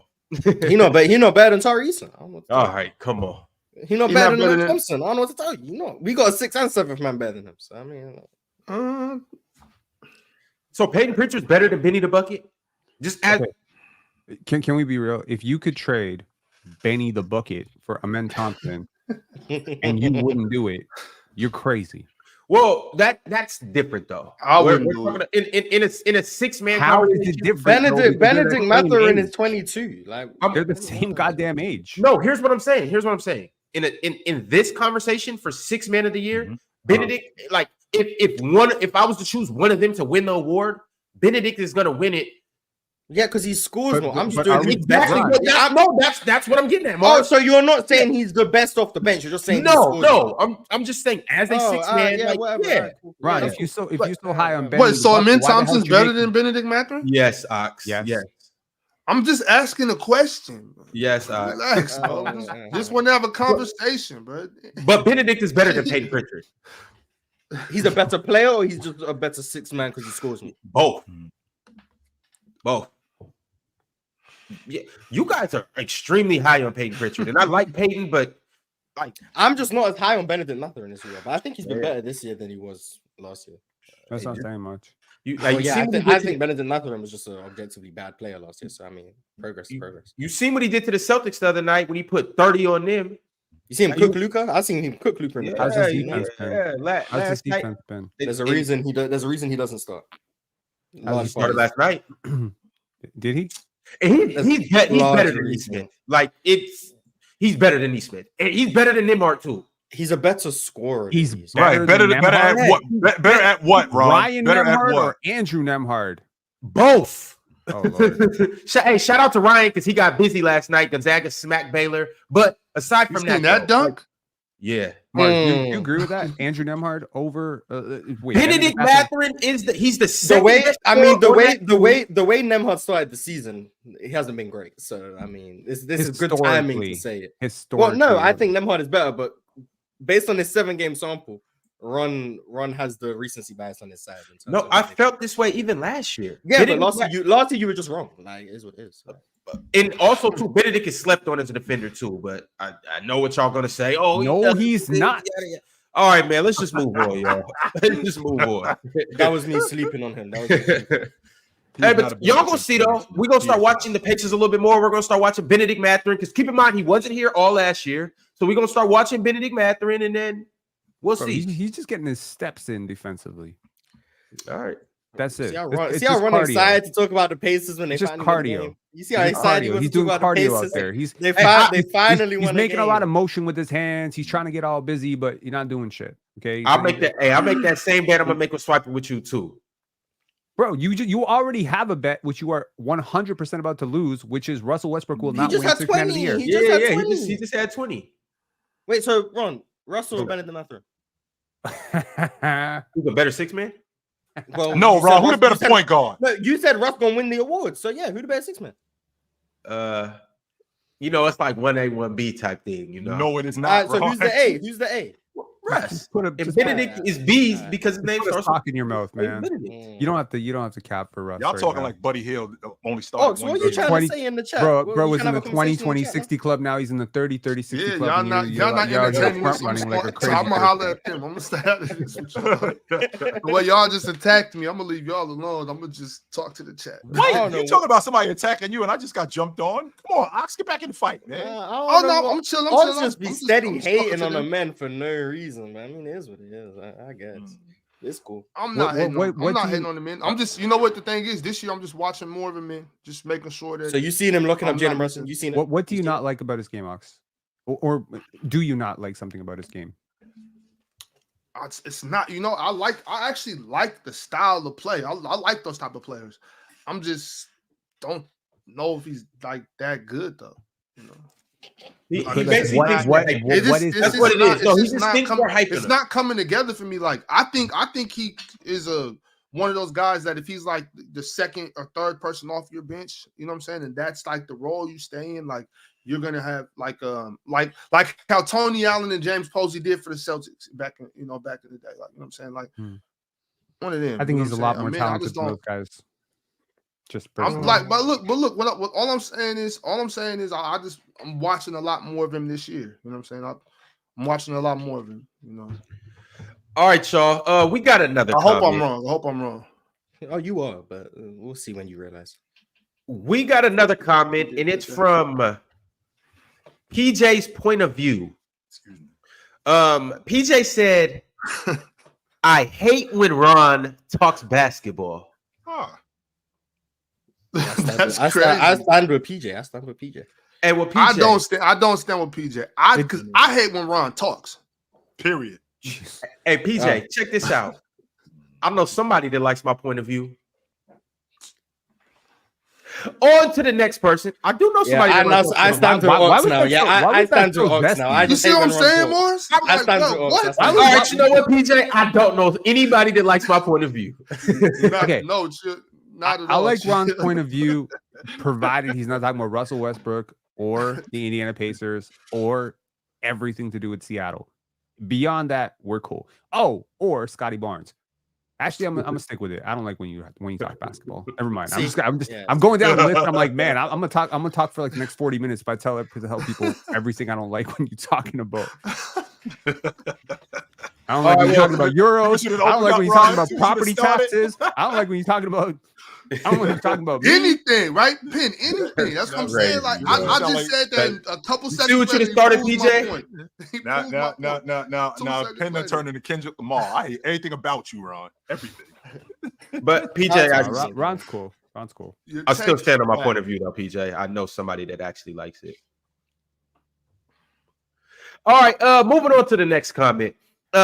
Sland It the Bandit said, "What is happening in 2026?" Anybody? know. What's happening in 2026? Scotty Barnes MVP ascension. Portland. 2 years from now? I think Portland gets their WNBA team in 2026. Oh, the Raptors get. The Toronto gets their WNBA team as well. Oh, it's Toronto, but I know Portland's getting one in 26 or 27. I celebrate my 18th birthday. Lord, please let us get Juju Watkins. Please let us get Juju Watkins. Please, speak that into existence, man. That's a good thing to speak. The Celtics will be. Mars, you need to grow up, bro. I'm trying. Years go by slow. I'm trying. Bro, last night I watched when I was watching the Nuggets versus the Raptors. Davion Mitchell blows a wide open layup, and then Russell Westbrook proceeds to try and bait a flop downhill. I swear to God, that sequence, if that had happened in WNBA, people would never shut up about it. So They would have left. They'd be like, this is not basketball. Bro, you watching sometimes the NBA? It's like guys missing open layups, airballing. I watch RJ Barrett airball a three, and then I watch Davion Mitchell airball a three on the same goddamn possession within 15 seconds of each other. If that shit had happened to Angel Reese. These girls suck. They terrible. Yes, because people go online and then they look for what agrees with what they already think. People think the WNBA sucks, so they look for one example of a woman blowing a layup and another woman airballing threes. Like, why would I watch this shit? Bro, it happens. Confirmation bias. Angel Reese is trash. The rest of it, I agree with. She trash. She's not trash. So on to the next comment. In November in 2026, the Boston Celtics will be defending their three-peat.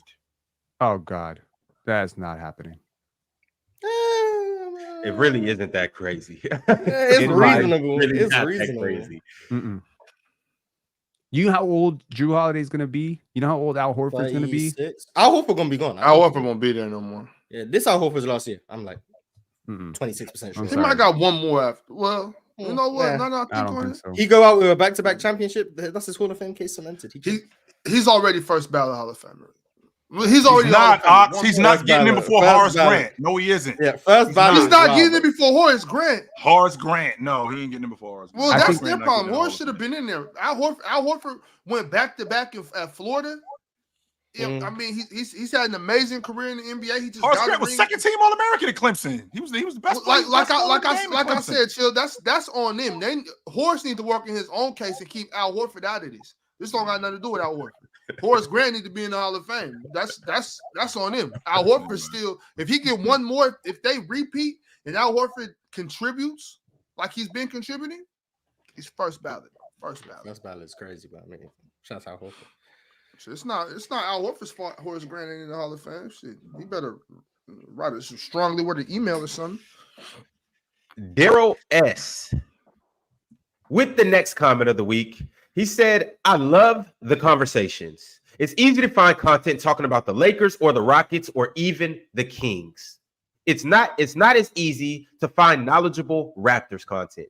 You guys are offering what other channels aren't. But I guess casuals in the chat just want to stay ignorant. I actually like this iteration of the Raptors. They are a team on the rise. The argument about RJ Barrett's shot was legendary. So they're saying we need to keep Penn around. Damn. That's what it sounds like. Yeah. Penn is the resident Raptors guys, and I already made it. More than a Raptors guy. You are more than a Raptors. I am a Wemby, a one-man Wemby hype machine. I'm an OKC Glaze merchant. I mean, come on, man. However, however, Ox, primarily, Penn. Mm-hmm. Raptors, yeah. There we go. So what? The thing about that, though, Penn. Oh yeah, that's what I'm saying, though. Like, Serbia. Penn, Damn, man, I got a lot of allegiances. Yeah, with all of that going on. That's what I'm saying, Penn. You like all these other like OKC, Wemby. We get that everywhere. We get that all the time. But for you to be on the Raptors, speak highly of Euros that a lot of people have never heard of, you know what I'm saying? Arvydas Sabonis over Kobe Bryant, stuff like that. We don't get that. Like, we need more of that. I didn't say Arvydas Sabonis over Kobe Bryant. Let me correct the but record on that again. Okay. All right, my bad. But you said something. You said Arvydas over Kobe adjacent. You was there. Like, you didn't say it, but you said I didn't say he was over him. I said they were in the same category for me. Yeah, that's too close to saying that. That's too close for these people. Yeah, that's too close to saying he's better. Yeah, it was right.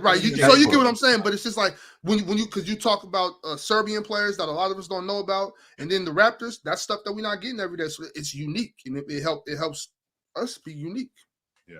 Cool. Yeah, I'm happy. I'm happy that the balance has worked out well. All right, y'all. The last comment of the week is from Dominic 4415. He said, "I want to know how many games Mars watches at once." No, I don't watch multiple games at once, because then if you're trying to watch multiple games at once, you're not really watching any game. Like, there's too much going on for me to be like, I'm not gonna be like, oh, when all 15 games are on, I'm watching all of like at that point I'm just not watching anything. So I'll watch one game at a time, and then if I think there's multiple games I'm interested in, I'll watch them after the fact. So I'll watch them not live. That's what I'm going to do. I'm not going to watch 4 different screens and then expect to give you valid analysis. Now, if I'm just watching them like in the crunch time, like there's a 4th quarter going on and I've got the other game, I'll watch like the crunch time of that game and I'll miss like the 3rd quarter of another game. So I'll watch that. But like watching it live, I'm going to watch one game at a time. But then after I'll watch other games. You mean to tell me you don't got 9 TVs in there? Oh, I have multiple screens. I'm just not using them to watch a bunch of games. You're not watching 9 games? Nah, like, I checked. It was 7 screens on my desk.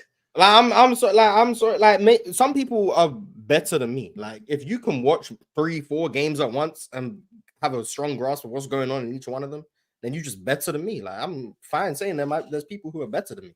I can't do that, so I watch one game at a time. I really like what the NBA did yesterday, where they started every single game 15 minutes apart. That means They started them on time. Well, yes, but there's a usual 10-minute. But you saw the schedule. It was 9, 9:15, 9:30, 9:45, 10 o'clock. I love that, actually. And I hope that they would continue to do that and start games on time, because that means conceivably, not that I did this, but you could actually watch the end of every single game. And then you can decide which one's close and scroll around, and you're not forced to like pick, okay, this one's 12 seconds left in overtime. This one's like 2 seconds left in overtime. Like you don't have to compete. And I think they should do that. I don't know if it was an experiment or what they did, but it was good. So everybody played last night. Yeah. Everybody played. So everybody played who did that times. first? Was it the NBA or NHL? Because hockey just did that too. Did they? I don't watch hockey. Yeah, I don't know. You don't watch hockey, bro? I don't know shit about hockey. My man Teddy sent through a $50 super chat though. So salute to Teddy, and this is what he has to say. He said, did y'all's NBA fan experience change as you became older than the players? Growing up, the experience was different, looking up to guys like Kobe, Vince, etc. Now at 31, being older than the players, it just feels different. Was it the same for y'all? I don't know. That's a great question, Teddy. Yeah, it changed heavily. I'm around the same age as KD, so supporting somebody. Well, actually, I'm a little bit older than KD, so that what, bro? Mars, you know that you're not going to be 15 forever, you, Mars. Just so you know, Mars, you're not going to be 15 forever. You're going to get older. Yeah. So we no, Pin. It's not coming for him. It's coming to him. It's a blessing. It's not. It's not a burden. It's a blessing. As you were saying, Pin. Nah, the way Mars be ditching age, it's coming for you. So like, older than KD. So older than KD isn't crazy. Once again, Penn, you're around KD's age. So as you were saying, yeah, like for me, watching KD in college was like, I'm in college, he's in college. You know what I mean? Like it almost felt like I'm rooting for somebody my age. When you hear about KD running those hills, it's cool because it's inspiring you, because you're around that age, you're hooping, you're watching somebody do it who's on a high level. You're trying to, and there's still all that hope and optimism. But obviously, as you look back on it now, you're supporting players who are 18, and you're like, shit, that kid's young enough to be my kid, right? So it does change the perspective. It does change the experience, but not in any permanent way. Like once you get over it, you're like, okay, cool. I'm gonna be the 60-year-old someday who's rooting for the 19-year-old coming out of Colorado or coming out of Texas. Cool, but yeah, like you see it more like, I don't know, like you proud of them more. I don't know. You're like, I don't know what it is.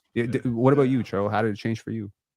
Well, as I got older, I recognized that these was people.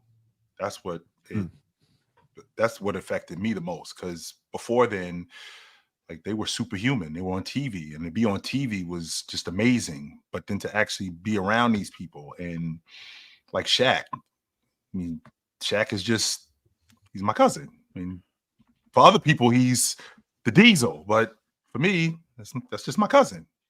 He's just a dude, and dudes just as time goes on and you get older. As I got older, I recognize that more and more of these people are just people at the end of the day who are really good at something, and I have to start treating them like people who are good at something instead of treating them like they're just exponentially better than everybody else. No, he's just a person who's really good at his job, and I had to accept the fact that some of these dudes, they don't really like their job, but they do it because I'm really good at it and I get paid a lot of money.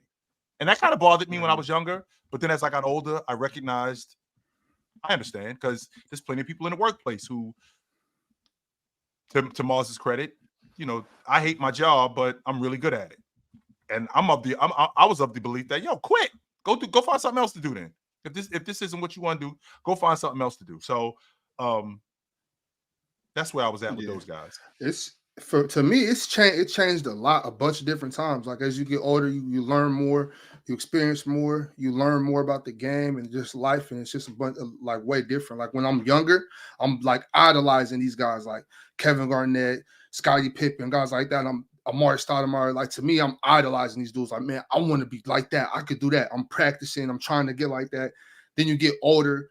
you see guys at this level, you playing with them in the summer. You're kind of now it's kind of more like I could get with you, and then a little older you're like, no, I can't. You know what I'm saying? And so it goes from idolizing them, trying to make them a peer of yours, and then now at this age it's just a complete respect thing.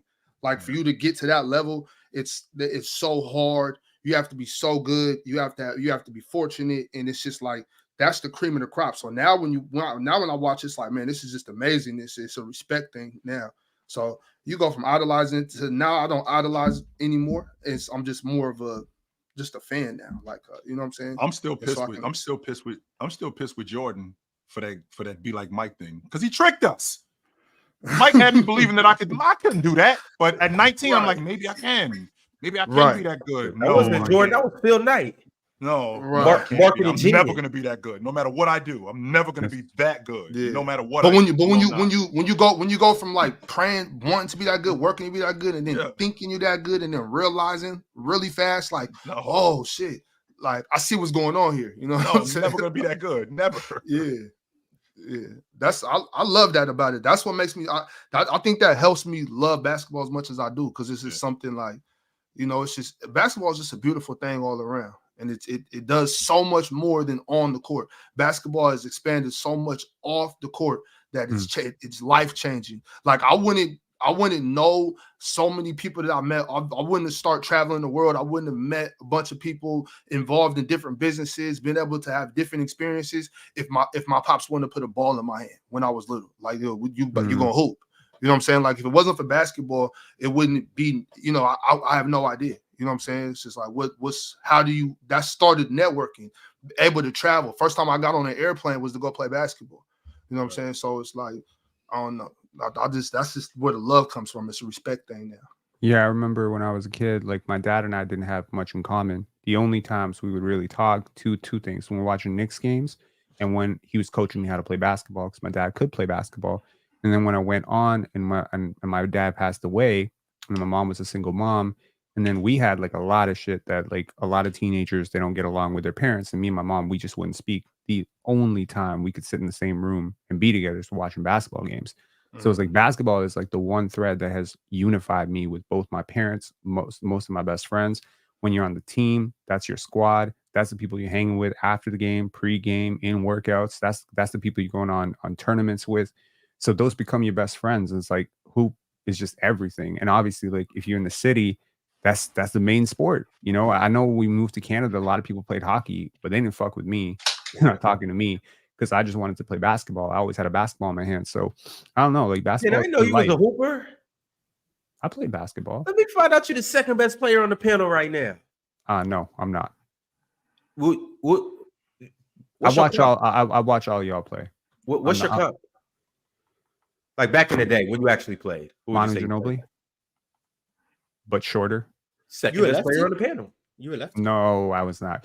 Chill's 100 times better than me. I would say. I watched Chill play. Like he would beat me. You would beat me on size. Ox would kill me in the post. But Mars, you dead. You would get buckets on buckets on buckets. But Mars is the best player on the panel. You ain't seen me in my so you can theoretical whatever Chill's athletic prime, but you're not gonna imagine my athletic prime. That's crazy. Next PC weekend, you and me 1-on-1, bro.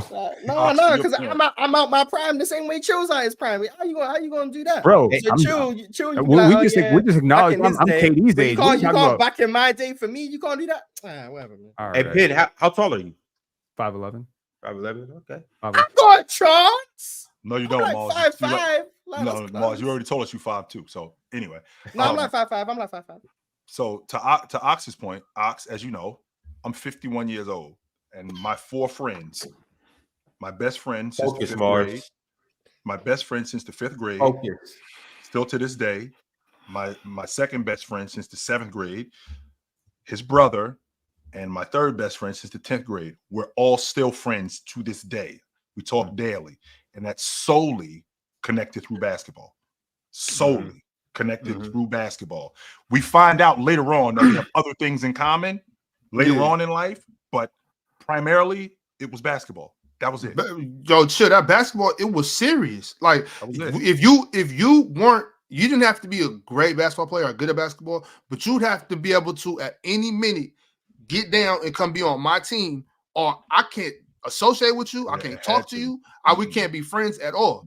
If you can't shoot a basketball, if you can't play enough basketball for you to come run with me at any given time, we can't be cool at all. Not at all. And Ox say you don't be sending shots for me. Like, are we serious? Like, you don't hear this? I You don't hear this? Like, you're telling me he's not just sending shots at me? Well, first of all, Mars, you don't like none of us, Mars. Let's That's what I'm saying, Mars. I've been trying to be your friend, Mars. You don't like none of us. You don't want to be friends with none of us. You hate me because I'm old, according to you, Mars. I'm old. Yo, chill. I was trying to plan trips, everything with Mars. He was turning everything. I've been trying to talk to Mars. He was like, all right, whatever. The trips he suggested were, there's a risk of death, but it'll be fun. Like, no, I don't want to do that. No, it was bad. Hey, Mars, what you got going on this weekend? Let's go jump out of a plane. Yeah, like, he was just suggesting Mars, I'm telling you, potential it's gonna be death, fun, bro. Yeah, you go do that then. Come on, man. I'm good on that, but it's cool. I see guys just doubting my athletic prime, and that's what I'm seeing right now. It's cool though. It's cool. Yeah, y'all don't know Mars was a protege. I'm not in my prime no more. You guys seen how I'm built. We how are you not in your prime anymore, Mars, and you're only 15? How is that possible? Some people peak early. I don't know what to tell you. Yeah, when did you peak? At 9? How old was Julian Newman when he peaked? Everyone thought he was going to the league. Look what happened. He fell off. Everyone peaks at different times. Some people peak at 30, some people peak at 18, some people peak at 6. Like, everyone peaks at different ages. I'm not in my athletic prime no more. That's all it is. But in my athletic prime, I've seen people peaking like in their 50s and that start running marathons, 60s. They started doing super races that were like never did. They were office workers and stuff, never ran, and all of a sudden they doing triathlons. That stuff, those stories are crazy. I mean people at the gym. I mean people at the gym all the time that are like getting older in their 60s and stuff, and they're like, man, I'm doing this 7-10 miles a day. When I was young, I never ran. I'm like, that's amazing. Like just all of a sudden snap into that. I tell you, like, there was this guy that I used to look up to in our neighborhood, and he would be dropping like about 28, 29 points per game. And he was a couple years older than me. And I still thought, like, I was at basketball camps when I was in grade 9. I thought I was good. I had issues, obviously, but I thought I would be good. And I used to work hard. I would be the kid in the snow dribbling at 2 a.m., 3 a.m., driving my neighbors crazy, trying to get better as a shooter. And then when I saw this guy that I idolized not get a Division I offer, I was like, damn, he averaged 33 points per game. I'm not averaging 33 points per game. He didn't get a Division I offer. We're the same size. And that's when it kind of like settled for me.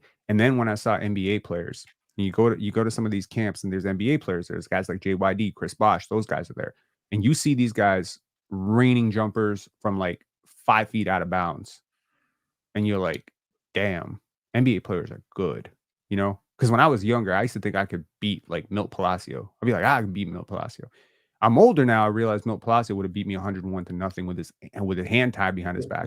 So that's just like the acceptance of reality. But I still got friends that I played in high school with that think that they could beat some NBA players. I guarantee you, I have a friend who right now at 35, beer gut and all, probably thinks he could beat Russell Westbrook one-on-one.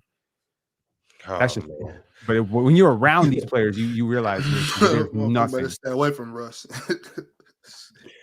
All right, well, salute to Teddy Hart. Appreciate you for sending through that super chat. That was some good conversation. That was a dope super chat. Also, too, I haven't yet told y'all to like the video, so y'all go ahead and make that happen. Y'all seem to be doing a pretty good job, but you could be doing better. So like the video, subscribe, become a member, and shout out to our Hall of Famers. Y'all already know the drill. Hutton Gilgores, Cobra Son of Raditz. We have a new Hall of Famer. He goes by the name of KT. And last but certainly not least, y'all know the name, y'all know the face, Multi Kenny. Multi sent through the super chat. He said, I'm 10 minutes behind, but Penn makes solid points. He makes solid points you may disagree with, but he has a solid base to what he's saying. But because you have someone trolling him and getting him heated, it distracts from it. Kind of like what Moss talked about when you're in a debate. Don't get focused on the last person who talked. Focus on the conversation and what exactly it is we have. And if me and Penn are going back and forth, don't get focused on the fact that I got to talk last. Let's remember what he said also. And if you do that, then you can understand exactly what the points is that I'm making and the points that he's making. I just don't like straw man arguments. So like if you tell me that, Paolo is a top 10 player, I can't just come in and be like, so you saying he's the greatest player of all time? That drives me mental. Like, that drives me crazy. Like, the straw man argument where you start arguing against a thing that I didn't argue for, that's what drives me crazy. You know what I mean? Like, because I didn't make that point, but now you're acting like I did make that point, and someone who enters the chat is going to be like, "Oh, he cooking him, but that's not what I said. You know what I mean? So I think active listening is great, and a lot of people up here practice great active listening. I just don't appreciate because I said so logic. That makes me nuts. Like that, I can't, like, just like you just got finished talking about. I can't handle, he's the best. Why? Because he averages 30 a game. That's because I said so. That's not good enough. No. Why do you think he's better than this guy? Where is the basis on you thinking that this guy is better than this guy? Why is this team better than this team? Because they beat them. Okay, no, that's not good enough. Why are they better? Sometimes it's self-explanatory. That's because I said so. I hate that logic. That makes me nuts. Hunter sent through the super chat. He said, "Not gonna lie, this all got me wondering what the best and worst shooters are for every day of the week." See what you started, Mars? See what you started, Mars? Pen brought up Thursdays and Saturdays, not me. Tuesdays. Here we go. Don't blame me. You're the one who was like, "Hey, that means you 28 on a Tuesday." So you started it all those months ago. I'm talking about my game. I ain't talking about it was you. I ain't talking about you shooting. You're the one who started on an average. I'm nice on a Tuesday. Exactly. You started it. Don't blame me. Cultured Sonder said, Can we give the Suns a little love? If they lost, you would be sitting here bashing him. KD has been looking great, and the team has been playing a lot better. Last year's team would have lost last night's game. The thing I like about the Suns more than anything, and I did catch that game last night, the ball is moving. That's the thing I like about them the most. And the ball isn't just moving without any purpose. The ball is moving. KD is hopping it to Bradley Beal, who's taking one dribble and getting inside the paint. Same thing with Devin Booker. Devin Booker's actually cutting to the basket because they got action off the ball with the ball moving. I like that about Phoenix, because as opposed to last year, it was one guy, one pass, one shot. They weren't really moving the basketball. They weren't really doing much. They're doing a lot more of that now. So I can appreciate that now. Don't get me wrong. They still got a problem in the middle. They don't have any rim protection. Same thing with Philly. Philly's got the same issue. They don't have any protection in the middle, and that's going to be a problem moving forward. But their offense has definitely gotten better. I don't get what Yusuf Nurkic does, but yeah. Does he do anything, Mars? I don't. Why are you on the floor? What are you doing out here? They're playing with two guys who I think actively make the team worse. So I mean, they're still really good. I think KD's been great. I told you I don't get what Tyus Jones does on the court. Like everyone's, I don't see it. But that's besides the point. KD's been great. KD's playing probably a bit too much, but he's been great. A bit too much. Yeah, a bit too much. Because we still he averages something like 37 minutes a game. Something leading the league. Mars, is there any undersized? Tyrese Maxey, I think, is leading the league in minutes. Is there any undersized guard that you do like? Reed Shepherd. Is he undersized? Yeah, he about 6'1". He about 6'1". Okay. Donovan Mitchell's undersized. Donovan Mitchell's undersized. Rob Dillingham, I think, is undersized. Chris Paul historically.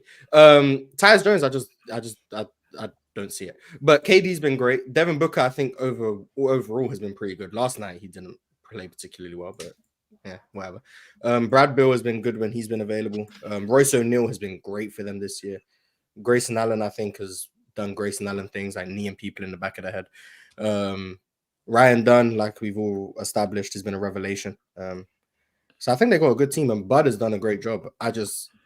I think they're going to succeed more once they stop playing Yusuf Nurkic and Tyus Jones so much. But for now, I think they're good. So definitely one of the best teams in the NBA so far, bar none, really. Well, OKC, Boston, and Cleveland have probably separated themselves from the pack right now. But Phoenix have been really, really good. So I like what I'm seeing from Phoenix.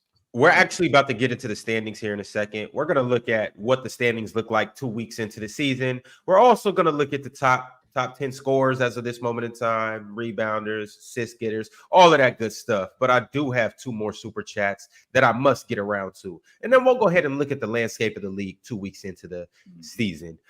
Full Metal Quirk sent through a $20 super chat. He said, in an overtime loss against the Magic, Jordan scored 49 points wearing a number 12 jersey with no name on the back. He was 21, for 43. This was on a Wednesday. I'm 48. Chill. Yeah, somebody stole his jersey. It was in Orlando. Mm-hmm. Somebody stole his jersey. You was at that game? I was not there, Mars. No. Okay. Mm-hmm. Maybe it was you who stole the jersey. I don't know. I did not steal his jersey. You like Jeff Teague. You in every part of history. That's why he got up out of there. Yeah, somebody stole his jersey. Mm-hmm. 21 of 43 is all-time shot tracking, by the way. Shout out to MJ. 43 shots is wild as hell, Mars. Shout out to MJ, man. Get him. That is crazy. He did that in the finals too. Yeah, he did that in the 50. We had 55 and he shot 43 shots. He shot 43 times. Juke Giles said OKC has grown into a top 20 biggest city in the U.S. and they approved the new $1 billion arena to be finished in 2029. The mayor also said he wants to grow the city to get an all-star game. I know what, Ox. Okay, relax, Ox. Hold on, Ox. Chill out. Don't get my boy up blood pressure up. Hold on. Yo, chill. I'm done. Chill. Right, I'm done. I'm done. I would never buy another ticket to an NBA game. I would never pay for NBA League Pass. I won't watch no more basketball. I'm through. I'm done with the Ain't NBA. no way they could have an all-star game in 29 in Oklahoma City. And they already built a new arena in Sacramento and they had an all-star game. A beautiful arena. A beautiful arena, too. Well, and they ain't had an all-star game. I'm tell you, this is the third new arena in California, but we'll leave the Clippers out of this because this is their first year. I'm saying the Warriors got a new arena too, and they getting the All-Star game this year. So I'm assuming that they're representing for the Kings and the Warriors, but they just probably think it'd be a little better in San Francisco. San Francisco don't got nothing to do with Sacramento, right? Nothing. Nothing to do with it. By way of Sacramento, y'all are getting by way of San Francisco, y'all are getting an All-Star game. Be appreciative, son. Ron, I'm gonna get my check. I'm gonna get my check by way of you. How you feel about that? If I'm breaking you off, what's the issue? No, but you don't know. It's the problem. Sacramento ain't getting nothing from Golden State being in the Golden State having an All-Star game in their city. Man, it'll be a couple King jerseys in there. Y'all will be all right. All right, bro. Let's keep going. Let's move on. But that is fire though about them really investing into the city though, because that's like what I was saying a minute ago. Like there's money out there for sure. You know what I mean? There's a lot of money in that area between Dallas right down the way and in that whole area. There's obviously poverty everywhere, but there's a lot of money in that area as well. Just so y'all know, and y'all gonna kill me for this, but they're gonna raise a statue of Russell Westbrook in Oklahoma City before they do Kevin Durant. Of course, rightfully so. Lord. They will. Yeah, that's an MVP finals appearance. 10 years of service, 11 years of service. Yep. Yeah. They're gonna put a statue triple double king. Yeah, I wonder what the statue gonna be though. I wonder what the statue gonna be. Mm-hmm. Russ rocking the baby as a statue will be elite. So that previous super chat about the days of the week thing got me thinking about it, and I was wondering if this was holding up for other players. This is kind of crazy, actually. You know that Steph Curry last year across 9 games had one day of the week that was like 10% worse than all the other days. Do you know what that day was? I'm gonna say it was a weekend. I bet it was a Saturday. It was a Sunday. It was a Sunday. But Saturday. I was like, maybe it's small sample size. I went back to the previous year, same thing. Let me find out. I think they play OKC on Sunday. I think they play OKC on Sunday. Very interesting. Let me find out Steph be up to no good on Saturday evening. This what these real the guys who really be doing these parlays, they be paying attention to this stuff. Like what day is the game on? Mm-hmm. Yeah, Steph play OKC on Sunday. So all my parlays. Hey, Pink, you hit me with as many of those facts as you got. Steph my parlay game. Steph is 60 point. 2 years ago, Steph was 60.3% true shooting on Sunday, right? But every other day of the week, it was 67, 64, 70, 70, 67, 65. So it is a dip. And then the next year, he was 53% true shooting on Sunday. Which, by the way, is interesting you mentioned that because I don't know if you guys remember June 16th, 2016. Oh my Game 7 There's of no the way NBA he knew Finals. that game was a Sunday. There's no way he knew that. It 100% was a Sunday. Yes, it was. Holy shit. Game 7 was a Sunday. Yes, sir. I think it was. I knew the NBA was rigged. June 16th or June 9th. So Buddy Hield basically blossoms on the same day that Steph crumbles. They're the perfect teammates. They are the perfect teammates. Meant to be. Shout out to the Splash Buddies. And Penn just came through with some facts. I also want to come through with some facts too. In case you don't know, where the next 3 All-Star games will be. Obviously, last year was in Indiana. This year, it's going to be in San Francisco. Next year, it will be in Los Angeles. And the year after that, 2027, it will be in Phoenix. So we'll keep a close eye and see where it's going to be in 2028. And in 2029, OKC, I'll be there. Three amazing and beautiful cities. Also, San Francisco, Los Angeles, and Phoenix. 3 of my favorite cities. I love those cities. So in the last 40 years, as hell, bro. So in the last 40 years, let's see, the Los Angeles will have had the All-Star game 3 times. They had it in 80. They had it in 84. You was there. I was not there. They had it in 84. They had it, I think, in 2004.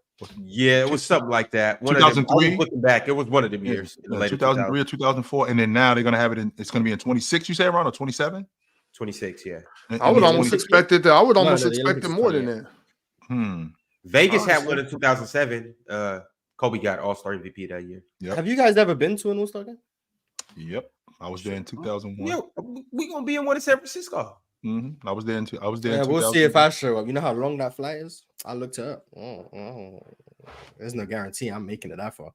Oh man, let's get some rest, bro.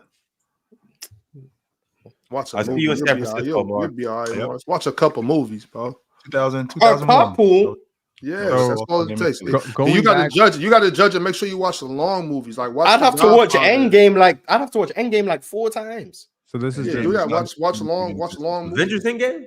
Yeah, I'd have to watch it like 4 times. That's the From good London- watch. From London to San You gotta Francisco, watch it's a it. 12-hour I've been watching flight. Infinity Wars too, though, and then you know. For the record, Mars, from London to I San know Francisco, how long it is. it's a 12-hour flight. That's assuming I'm flying from London. I love that we can learn something on this show. So from going from 88 up till now, here are the All-Star games: Chicago, Houston, Miami, Charlotte, Orlando, Utah, Minneapolis, Minnesota, Phoenix, San Antonio, Cleveland, New York City in 98.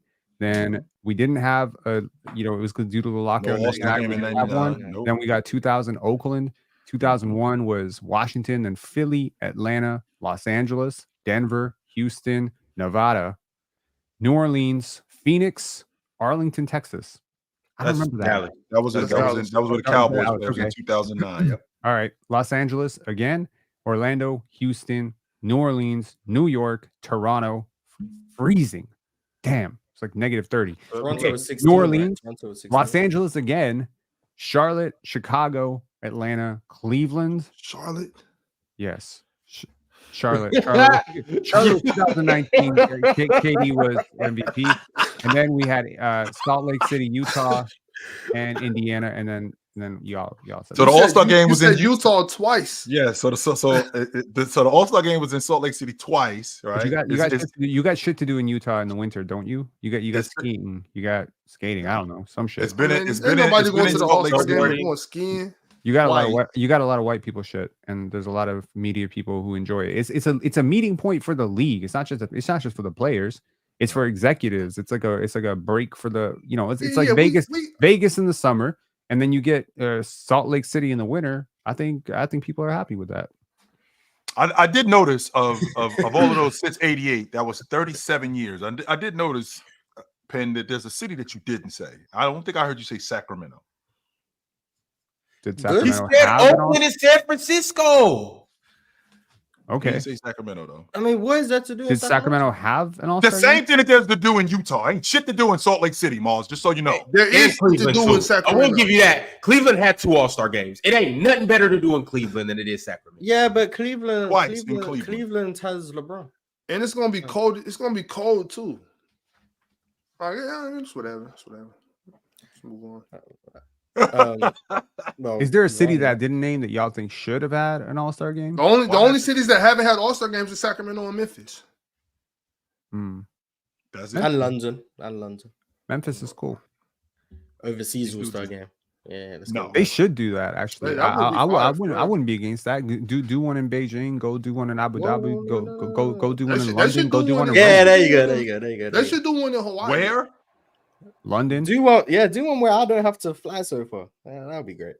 That'd be, to be honest with you, to think about, that'd be dope if the All-Star game was in London. I'm sure they're going to do something like that in the next 10 years. In the next 10 years, Adam Silver will have on the international. You had it in Vegas. There's no team in Vegas. Right. If I was the commissioner, you would do a probably we would have an All-Star game in Africa in the next 3 years. That would be crazy. Africa's not too far. Yeah, I can make Africa. The growth of the game in Africa. You imagine flying all those executives to Africa? That would be amazing. That would be great. You complaining about going to San Francisco? You got it's like a 6-day flight to Africa from London. What are you talking about? No, it's not. No, it's not. Geography lessons, chill. Geography lessons. It's like 7 hours. I could get to Morocco in like 5 hours. There you go. That's right there. Yeah, that's right there. Yeah, but Adam Silver's going to get and then you can't get to London in 5 hours. You can't get to San Francisco in 5 hours. I can tell you that. Yeah, that's why I don't plan on going there. 12 hours is crazy. I'm not doing that. That's not that bad, Mark. It should be all right. It makes sense now because so much of the league is African. You have like some of your best players now are African. Victor Wembanyama is half African. Giannis is African, technically. You know, his father's mother's side Nigerians. Joel Embiid is African. So it actually makes a lot of sense for the NBA to do an All-Star game in Africa. Yeah, I don't think that's happening, but I could. Jeremy Sohan grew up in London. Jeremy Sohan grew up in London. Well, he grew up in England, so close enough. OG Anunoby. Yeah. What's the dude name at Lil Dang? He grew up in London too. Yeah, exactly. Dang is British. Exactly. Well, he's South Sudanese, but yeah, refugee. Yeah, he's South Sudanese, but British, but also kind of grew up in I was about to say, didn't Ben Gordon grow up in London too? He moved to New York later on, but he grew up in London too. So anyway, Teddy Hart said, Chill killed this idea last year. But I'm tired of the All-Star game and the All-Star game MVP not meaning much anymore. Tell the players whoever gets the All-Star game MVP is exempt that year from the 65 game minimum. LOL. I know it's crazy, but the All-Star game would be epic. So to make the All-Star game mean more, you're going to make the regular season mean less. Yes, that's exactly what you're doing. That's an interesting trade-off. I mean, I guess exactly what you're doing. You ain't really got to play that much in the regular season, but get the All-Star game MVP and the All-Star game, make it more competitive. But that's January. I mean, to be fair though, Chill, that's only gonna really matter for maybe 8 people. Everybody else knows. Everybody else knows. Like, first of all, I'm not making an All-Star game. And the other people are like, well, I know I'm not gonna make All-Star game MVP anyway, so I gotta play my 60. Exactly. So Joel gonna go to the All-Star game knowing he's played 26 games and he's gonna chuck for 80 points and be like, hey, well, NBA Joel Embiid, let's go. Even though I only played 35 games. That's just one person. Yeah, just one person. Yeah. All right, y'all, here we go. We're going to take a look at these standings right now. This is 2 weeks into the season. So let's check it out. And as I don't know if you guys know, but there is no NBA games tonight. There's something going on here in America. I kind of forgot, but yeah, whatever the case may be, it's big enough for there not to be any games. So we are exempt from basketball games tonight. But this is what we're looking at right now in the association.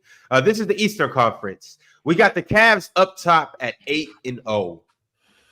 The Celtics are number 2 at 7-1. And then, would you believe it if I told you these are the only 2 teams in the Eastern Conference with the winning record? Conference stinks. At 3, we have the Heat, or at 3-4, 500 at 3-3. And then we have the Brooklyn Nets with the 5 seed at 4-4 at 500 as well.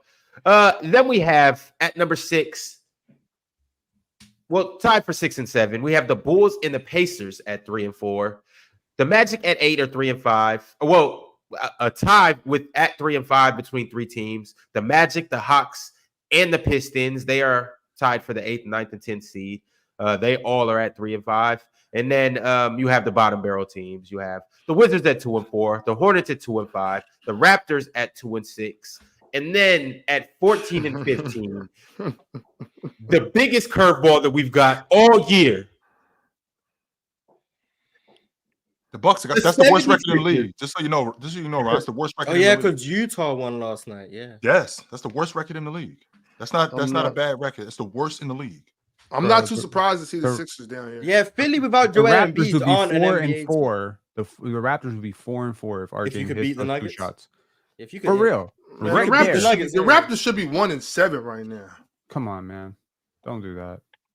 You ain't watching these games that you're telling me that. Hey, I'm watching these games. They're in all these games. All of them. I didn't do the playback game to the game I'm talking about, Pin. You're right. The only one that watches the game. That's cool. That's cool. Strategic tanking. You stay in the game. You watched the whole game? No, I didn't, Pin. You're right. Only you watched the game. No, I didn't. But there's no need to be salty about it. I'm not salty. I'm just saying you got it. Like I'm not going to sit here. I'm not going to sit here and I ask you questions about the Sacramento Kings because I don't watch all the Sacramento Kings games. I think it's okay to admit you're not watching a damn full game, but it's really weird to me that you're telling me that a team should be 1-7 if you haven't watched their games. I think he's just saying I still look. Their record is 2-6. Their record is 2-6. Am I right? Okay. Yes. So I said 1-7 because they lost the game that I watched. I mean, they won a game that I watched. I feel like they should have lost. There's no big thing. Which game is that? When they play the Kings. Let me point to the logical fallacy. If you believe that the Sacramento Kings should have won that game, please don't roll your eyes. Just pay attention to what I'm saying. I'm not saying anything offensive or horrible or mean. Okay. I'm gonna have to look at the screen to listen to you. Okay. If it is true that the Sacramento Kings, in your opinion, should have won that game, is it possible that the Raptors should have won a game that they might have lost? At which point could what I'm saying have some credence? Yeah, that's cool, but I'm not arguing from that side. I'm arguing. No, you said they should be 1-7. No, right. You that's what I'm saying, Pin. I'm arguing for my side, not yours. We don't gotta make a big deal about it, bro. Here's the difference, though. We don't gotta make a big deal. Yeah, I'm good. I'm not a Raptors fan. I'm not arguing for them to win games.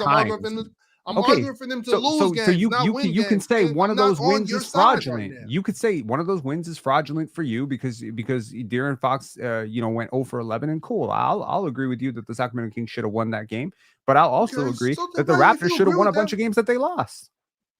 That's why I'm saying they should be 4-4. That's fine. I'm not disagreeing with that. I don't care about that. I'm just talking about what it is and what I thought. Like, cool. Okay, Speaking of losing the game, Ox, I watched that and I actually texted you last night. I watched that Heat Sacramento game last night. Heck of a game. Bam is really making what I said about him look fraudulent. I mean, he didn't take a shot. He took one shot in the last 5 minutes of the game. We're in the meat and potatoes of this game. He took one shot. Well, I don't think. No, go ahead. And it was a tip. Like he's not nearly as aggressive as I think he should be.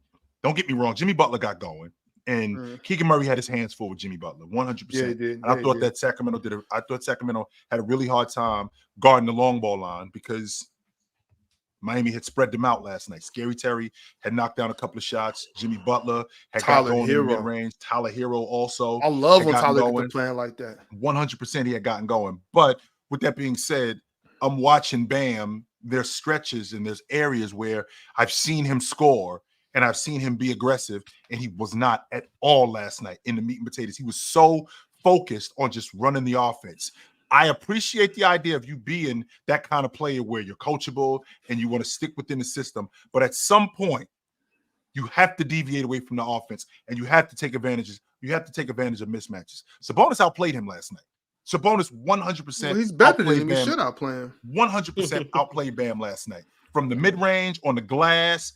I'm not going to say defensively he outplayed him, but when we got into the meat and potatoes of that game last night, I'm watching Bam in the mid range where he's passing up wide open shots because Sabonis is backed off of him in transition. We're not even in the half court, Ox. We're in transition and he's backed off of him and he's looking at the basket. And instead of actually looking at the basket to take the shot, he's picking the ball up to see who's running off who's running off a DHO, who's running off cross screen action. Instead of looking at the basket, I'm starting to wonder if I'm wrong about Bam as a scorer. I know it's early in the season.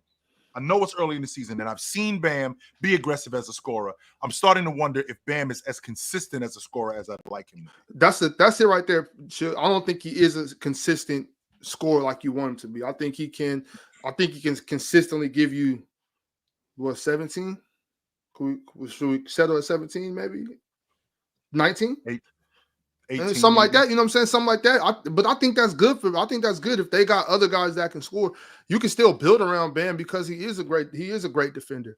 I'm still high on Bam. I've always said that DeMontis was better, but I think that they're like, any given night type situation where they can outplay each other. I think that was a great game. I want to point out that how much I just love it when Tyler Hero gets to shooting the ball. Like I was really excited watching Tyler Hero play. I'm a Tyler Hero fan. We know that. Yeah. But I want to point out this. Keegan Murray is getting off the ground faster and faster every year. Keegan Murray is getting so much better. Yeah. At this, I know y'all because he's older than most. Like he came in a little older that we probably thought that was kind of his plateau. But I think Keegan Murray's just getting better. Then he's getting better. He's getting stronger. He's jumping faster. He's getting more explosive.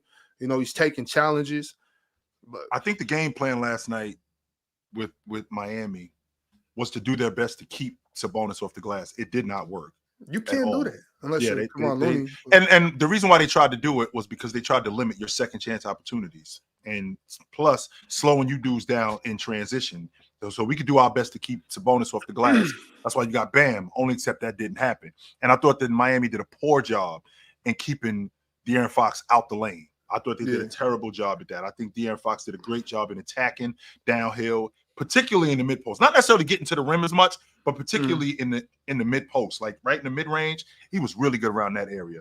Miami might not be as good as I think they are off the strength of me thinking that Bam could be a more consistent scorer, and maybe he isn't that. Right. I'm not and sure. You know what? To Penn's point, which you know, I always openly admit when I don't watch a whole game. This was one of them games where, chill, we talked about this last week. This is one of them games where I was pissed at the end of the second quarter. Like, I'm turning this shit off. I'm out of here. Yeah. You know what I'm saying? So I missed the whole third quarter and most of the fourth. But, you know, the beginning of that whole first half, that's why I'm mostly talking about, like, how Tyler Hero was playing. And I really like Tyler Hero. I like the Heat. I'm just not going to watch them kick our ass. So I had to leave, you know. Yeah, and shout out to DeMontis. That game winner was crazy. I did catch that. I did catch the end of the game winner was crazy. But DeMar DeRozan. You know, big shot. Would anyone here prefer Bam over DeMontis Sabonis? I think Mars said he did. I was in that, but I'm starting to move away from that a little bit because you're not scoring enough for you. Yeah, that's the problem right there. Because I can accept who Sabonis is, because Sabonis will actually, when you leave him open. Last night he had a three where Bam was in the lane, and Sabonis looking at him like, you know way you're going to leave me open like this. And he ended up knocking down the three. Chill, Sabonis, I believe Sabonis needs to shoot more. I'm not saying that part I won't argue. Yeah, 10 threes a game, but I think Sabonis should at least be shooting 3 threes a game. I think he should. I think he should too. However, what he's not going to do, like watching him last night, you're not going to leave me wide open on the regular. That's not going to happen, especially against you.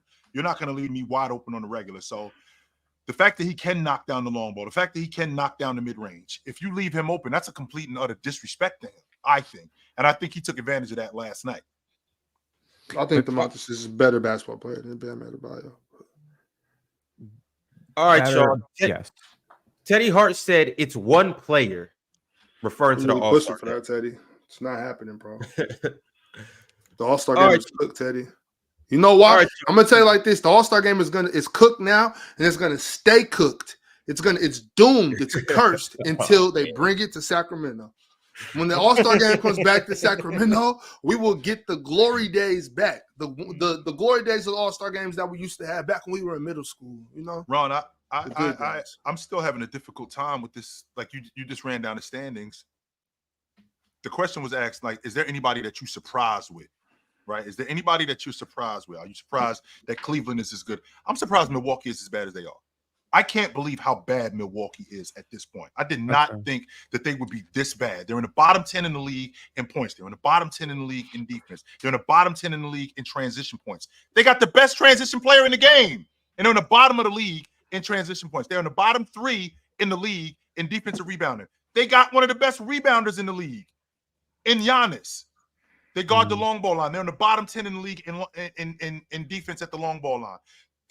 I'm so surprised at how bad this team has become at this point. Are they going to turn it around? I have to believe that they're going to turn it around, and there's no way the Milwaukee Bucks, with arguably the best player in the league, and I challenge you guys up here, just you guys in particular, name me 10 league guards better than Damian Lillard. They employ Bobby Portis. Gary Trent Jr. No one's questioning. They have Damon Giannis. That's great. The rest of the roster stinks. It stinks. Bobby Portis stinks. Pat Connaughton stinks. I'm not gonna say Gary Trent stinks, but Gary Trent is not that good. like Brook Lopez. I think Brook Lopez is cool if I'm being honest, but like long in the tooth, Mars, and they don't have a he backup is, five but man neither. the rest and of they the don't have a roster backup stinks. five. That's the Okay, problem. Mars, what was your predicted record after this many games?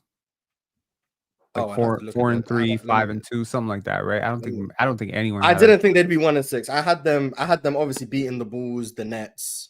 I probably had them about they're 1-6 now. Probably had them about 5 and 2, 3, 4 and 3, maybe 4 and 3, 5 and 2. So who are the 3 teams they're supposed to lose to? No, realistically, I mean, they would have lost to Boston. Mm-hmm. I probably would have expected them to split in Cleveland, so that's 2 losses, and then just one other rogue loss that is just like you just lose sometimes. Probably 4 and 3, 5 and 2 is probably what I would have guessed. So they are almost inverting the record that you expected them. Almost. Yeah, their record is a lot worse than I thought. Right.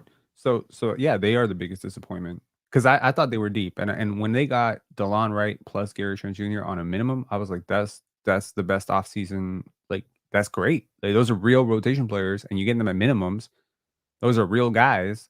Right. I'm not rating them like they're not great. And then, everything we heard about Damian Lillard coming back and, how he hadn't worked out the previous offseason. He's ready for a revamped season this year. So, yeah, I thought yeah. And then plus a full training camp under Doc Rivers. Not that I'm sure that helps very much, but, it is good. He took over the job midseason, so he had a chance to actually implement his system. Yeah, I would never have thought in my wildest dreams they'd be 1-6. Mars, just so you know, I had them at 4-2. Yes, I had the Milwaukee Bucks at the 4th best team in the Eastern Conference. That's where I had them at. And at some point, this got to turn around. It has to. It has to turn around because there's no way you could sell me that a team with as bad as the quote unquote roster is, with Giannis and Damian Lillard, that they should be this bad. Brook Lopez, sure, long in the tooth.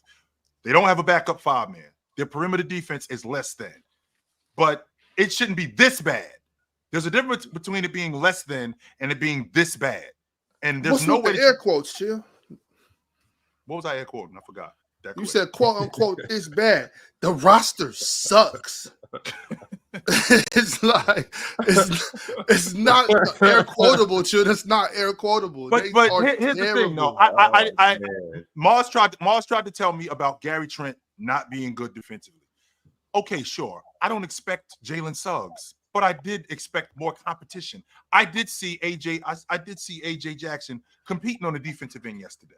I did see AJ Green. I mean, I think that's an anomaly. He made 7 threes last night. Nah, he a sniper. He a sniper. Yeah, I did see him make 7 threes last night. 100% I saw that. So I did see AJ Jackson compete on the defensive end. Damian Lillard will compete on the defensive end more times now.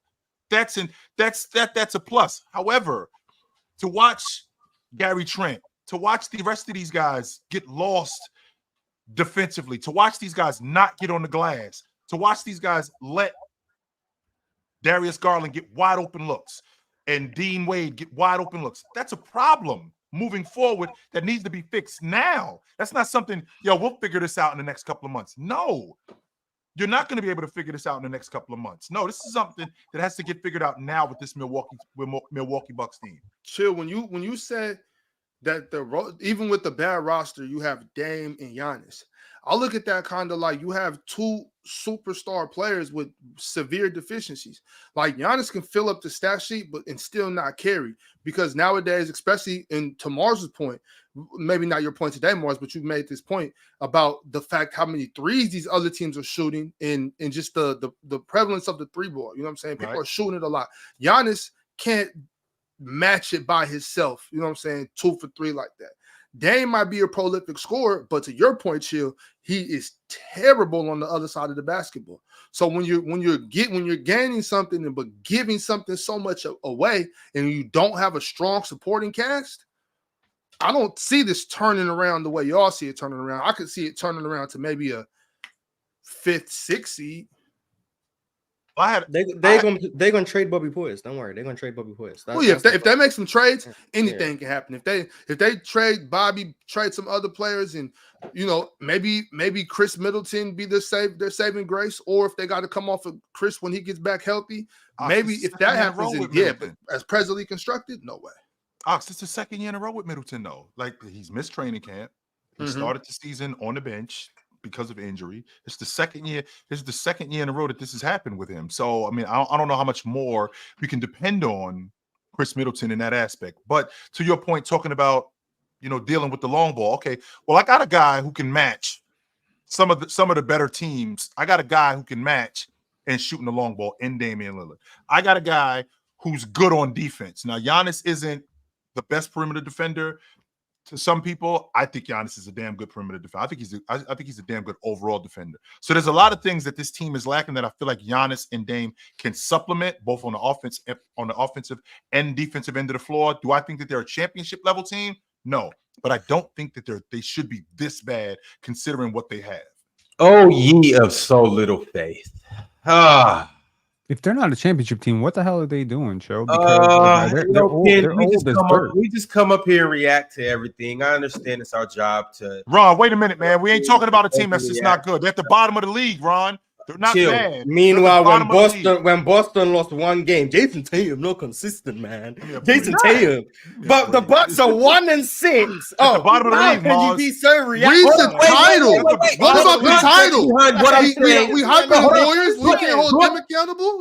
They're not a bad team at the bottom behind of the Jason. I just want you to put context behind the Jason Tatum thing. When I say he's not consistent, I'm saying to a top 5 level player in this NBA right now. And when we say the Bucks aren't good, we're saying for a championship contending team. Compared to, I'm talking about compared to those guys. Now, with the Milwaukee Bucks, this is all I'm going to say, and I'm going to leave it alone. So I'm not saying that everything that you guys said is invalid, even though I do think that Bobby Portis is a good player, and I do think that, I think Bobby Portis got busy last night with no Giannis. Bobby Portis kept us in that game, and that's actually going to my point. This is all I'm going to say. We played against the Cleveland Cavaliers 2 games ago, and they beat us on a Donovan Mitchell game winner, right? Yep, on Saturday. And we just played them last night. Yep. Without Giannis. Sure. Top 3, 2, 1 best player in the NBA. Yep. And we lost to them by 2 points. Yep. Without Giannis, right? Correct. And where are the Cleveland Cavaliers in the NBA right now? They got the best record in the league. Oh, they're undefeated with the best record in the league. So this is all I'm going to say. I know we're 1-6, but if the Cleveland Cavaliers are the best team in the league, quote unquote, and we're the worst team in the league, quote unquote, and we just lost to them in the last possession of both games, I would think that we're doing pretty good. I think we are. I'm not going to overreact. I think we good. When you guys miss the playoffs, just be like, hey, but we nearly beat the Cavs 2 times. That's because that's what it sounds like he's saying, Mars. It sounds You like he's saying, right? You just said you have us 4th still. Really, you're not overreacting. I'm saying, what I'm trying to make is I just watched the play 2 games. We're all right. I just watched the play 2 games. We're all right. Your record isn't 1-4 and 2 nearly wins. Like, that's not your record. Obviously. Like, I know we're 1-6. I said that. I know we nearly beat the Cavs. No, that's not what I said. I said I know we're 1-6. I said I seen us play our last 2 games against the team that's 8-0, and we went to the last possession with that team. We played good. If we play good against the Cleveland Cavaliers, I think we'll be all right playing against other teams, okay? And I'm going off our last 2 performances. I know we lost to the Grizzlies. I know we lost to the Nets. I know we beat a Sixers team that is obviously hobbled, but I'm saying based off our last performances and last night without Giannis, we took the best team in the NBA to the wire without Giannis. I think we'll be all right. Ron, how far? What's this shit? He's a Milwaukee He's a Bucks and Pacers guy. That's why he has to lie and say Bobby. Okay, Portis Ron, is good. Like, how far, in your estimation, how far are you away from the Cavs? In your estimation, how far? We're better than the Cavs. Oh Lord. We are better than the Cavs. If we're playing in a series against the Cavs, I got us. You gotta make it to the series. You talking about Milwaukee, Ron? Yes, the Milwaukee Bucks. That's what we talking about. He talking about Indiana as currently constructed. Milwaukee. Yes. So with Bobby Portis playing. Gary Trent, we're better than the Cleveland Cavaliers. Gary Trent and Damian Lillard trying to guard Darius Garland and Donovan Mitchell. And who Darius Garland and Donovan Mitchell guarded? Fuck out of here. First of all, they got Wait, bro, you talking about the 2011 Cavaliers? No, we talking about the 2023, 2024, 25 Cavs. That's what we talking about. That's exactly what we talking about. Bobby Portis playing 20 minutes a game, by the way. Okay, Ron, sure. I don't expect Darius Garland to go for 39. I don't expect Darius Garland to go for 39. But why not? Ron, you have to. No, I don't expect him to go for 39. And also, you don't expect Giannis to be out too. He was an all-star at 21. Why can't he go out for 39? No, I don't expect him to regularly do that. Serious. But what I saw from Damian Lillard, that's not something unusual from Damian Lillard, right? Damian Lillard backcourt violations in the clutch. I can't believe he did that. He stepped on the line and that was nuts, Mars. I couldn't believe he did that. But anyway, what I'm saying, he had adductor strain. That sound like the it's precautionary though. He'll be out. Yeah, it was precautionary. So they just threw in the towel because they knew what was about to happen. They knew what was about to happen. Gotcha. Okay. That sound like they gave. My bad, though. I'll cut you off, though. My bad. What I was saying though is with the Cavs, Ron, you have to. Have you seen the confidence that Darius Garland has had just this season alone? How much better Evan Mobley has gotten just as a scorer? How much more aggressive he is? Jared Allen around the rim. I already know who Donovan Mitchell is as a playmaker. The fact that Dean Wade, who I wasn't high on Dean Wade, but the fact that Donovan Mitchell is getting him more involved in the game and he's knocking down open shots, he may be the one to supplement that small forward spot because he's bigger than Max Strus. He's bigger than Max Strus. With him being bigger than Max Strus, he's getting better looks, knocking down. I think Dean Wade is like 6'8", something like that. I think he's like 6'8", something to that effect. But even still, their rotation guys, Karis LeVert's one of the best rotation players in the game. The addition of Ty Jerome has been huge for this team. Huge. Your unit, your rotation guys, I think I'm a little bit iffy on them. Chris Middleton has not laced his shoes up. And we've seen this before. Torian Prince is now going to go into the rotation. He's going to be a guy coming off the bench. Mm-hmm. All right. Well, Chris Middleton, Torian Prince off the bench. Yeah. You know who's on that coaching staff? Doc Rivers and then Gary Trent coming off the bench. Okay, Even better. That's cool. I'm glad you said that. That works out even better. My thing is, chill. You mentioned Darius Garland, Evan Mobley, and Dean Wade. Yep. You think Giannis, Dame, and Chris Middleton are losing sleep looking at them? Come on, man. Hey, we are not concerned about. They can be extremely well rested and still get swept. Like, who cares how much sleep they get? They're gonna. If Bobby Portis is employed for the Milwaukee Bucks, they aren't doing anything. Bobby Portis won a championship with him, Mars. What are you talking about? Okay, and that was 3 years ago. He's clearly won. He hasn't fallen off a cliff like that. Hey, Russell Westbrook averaged 27 4 years ago. Like, so he's washed. He's bad. He stinks. Ron, you think Shaq and Kobe were losing sleep thinking about Tayshaun Prince and Chauncey Billups and Rasheed Wallace? You think back then they were losing sleep on that team? Ron, just so you know, they're not Tayshaun Prince. They were projected to sweep Chauncey Billups. That was the projection. No. Before the final started. What I'm saying is they're not them. They're not them.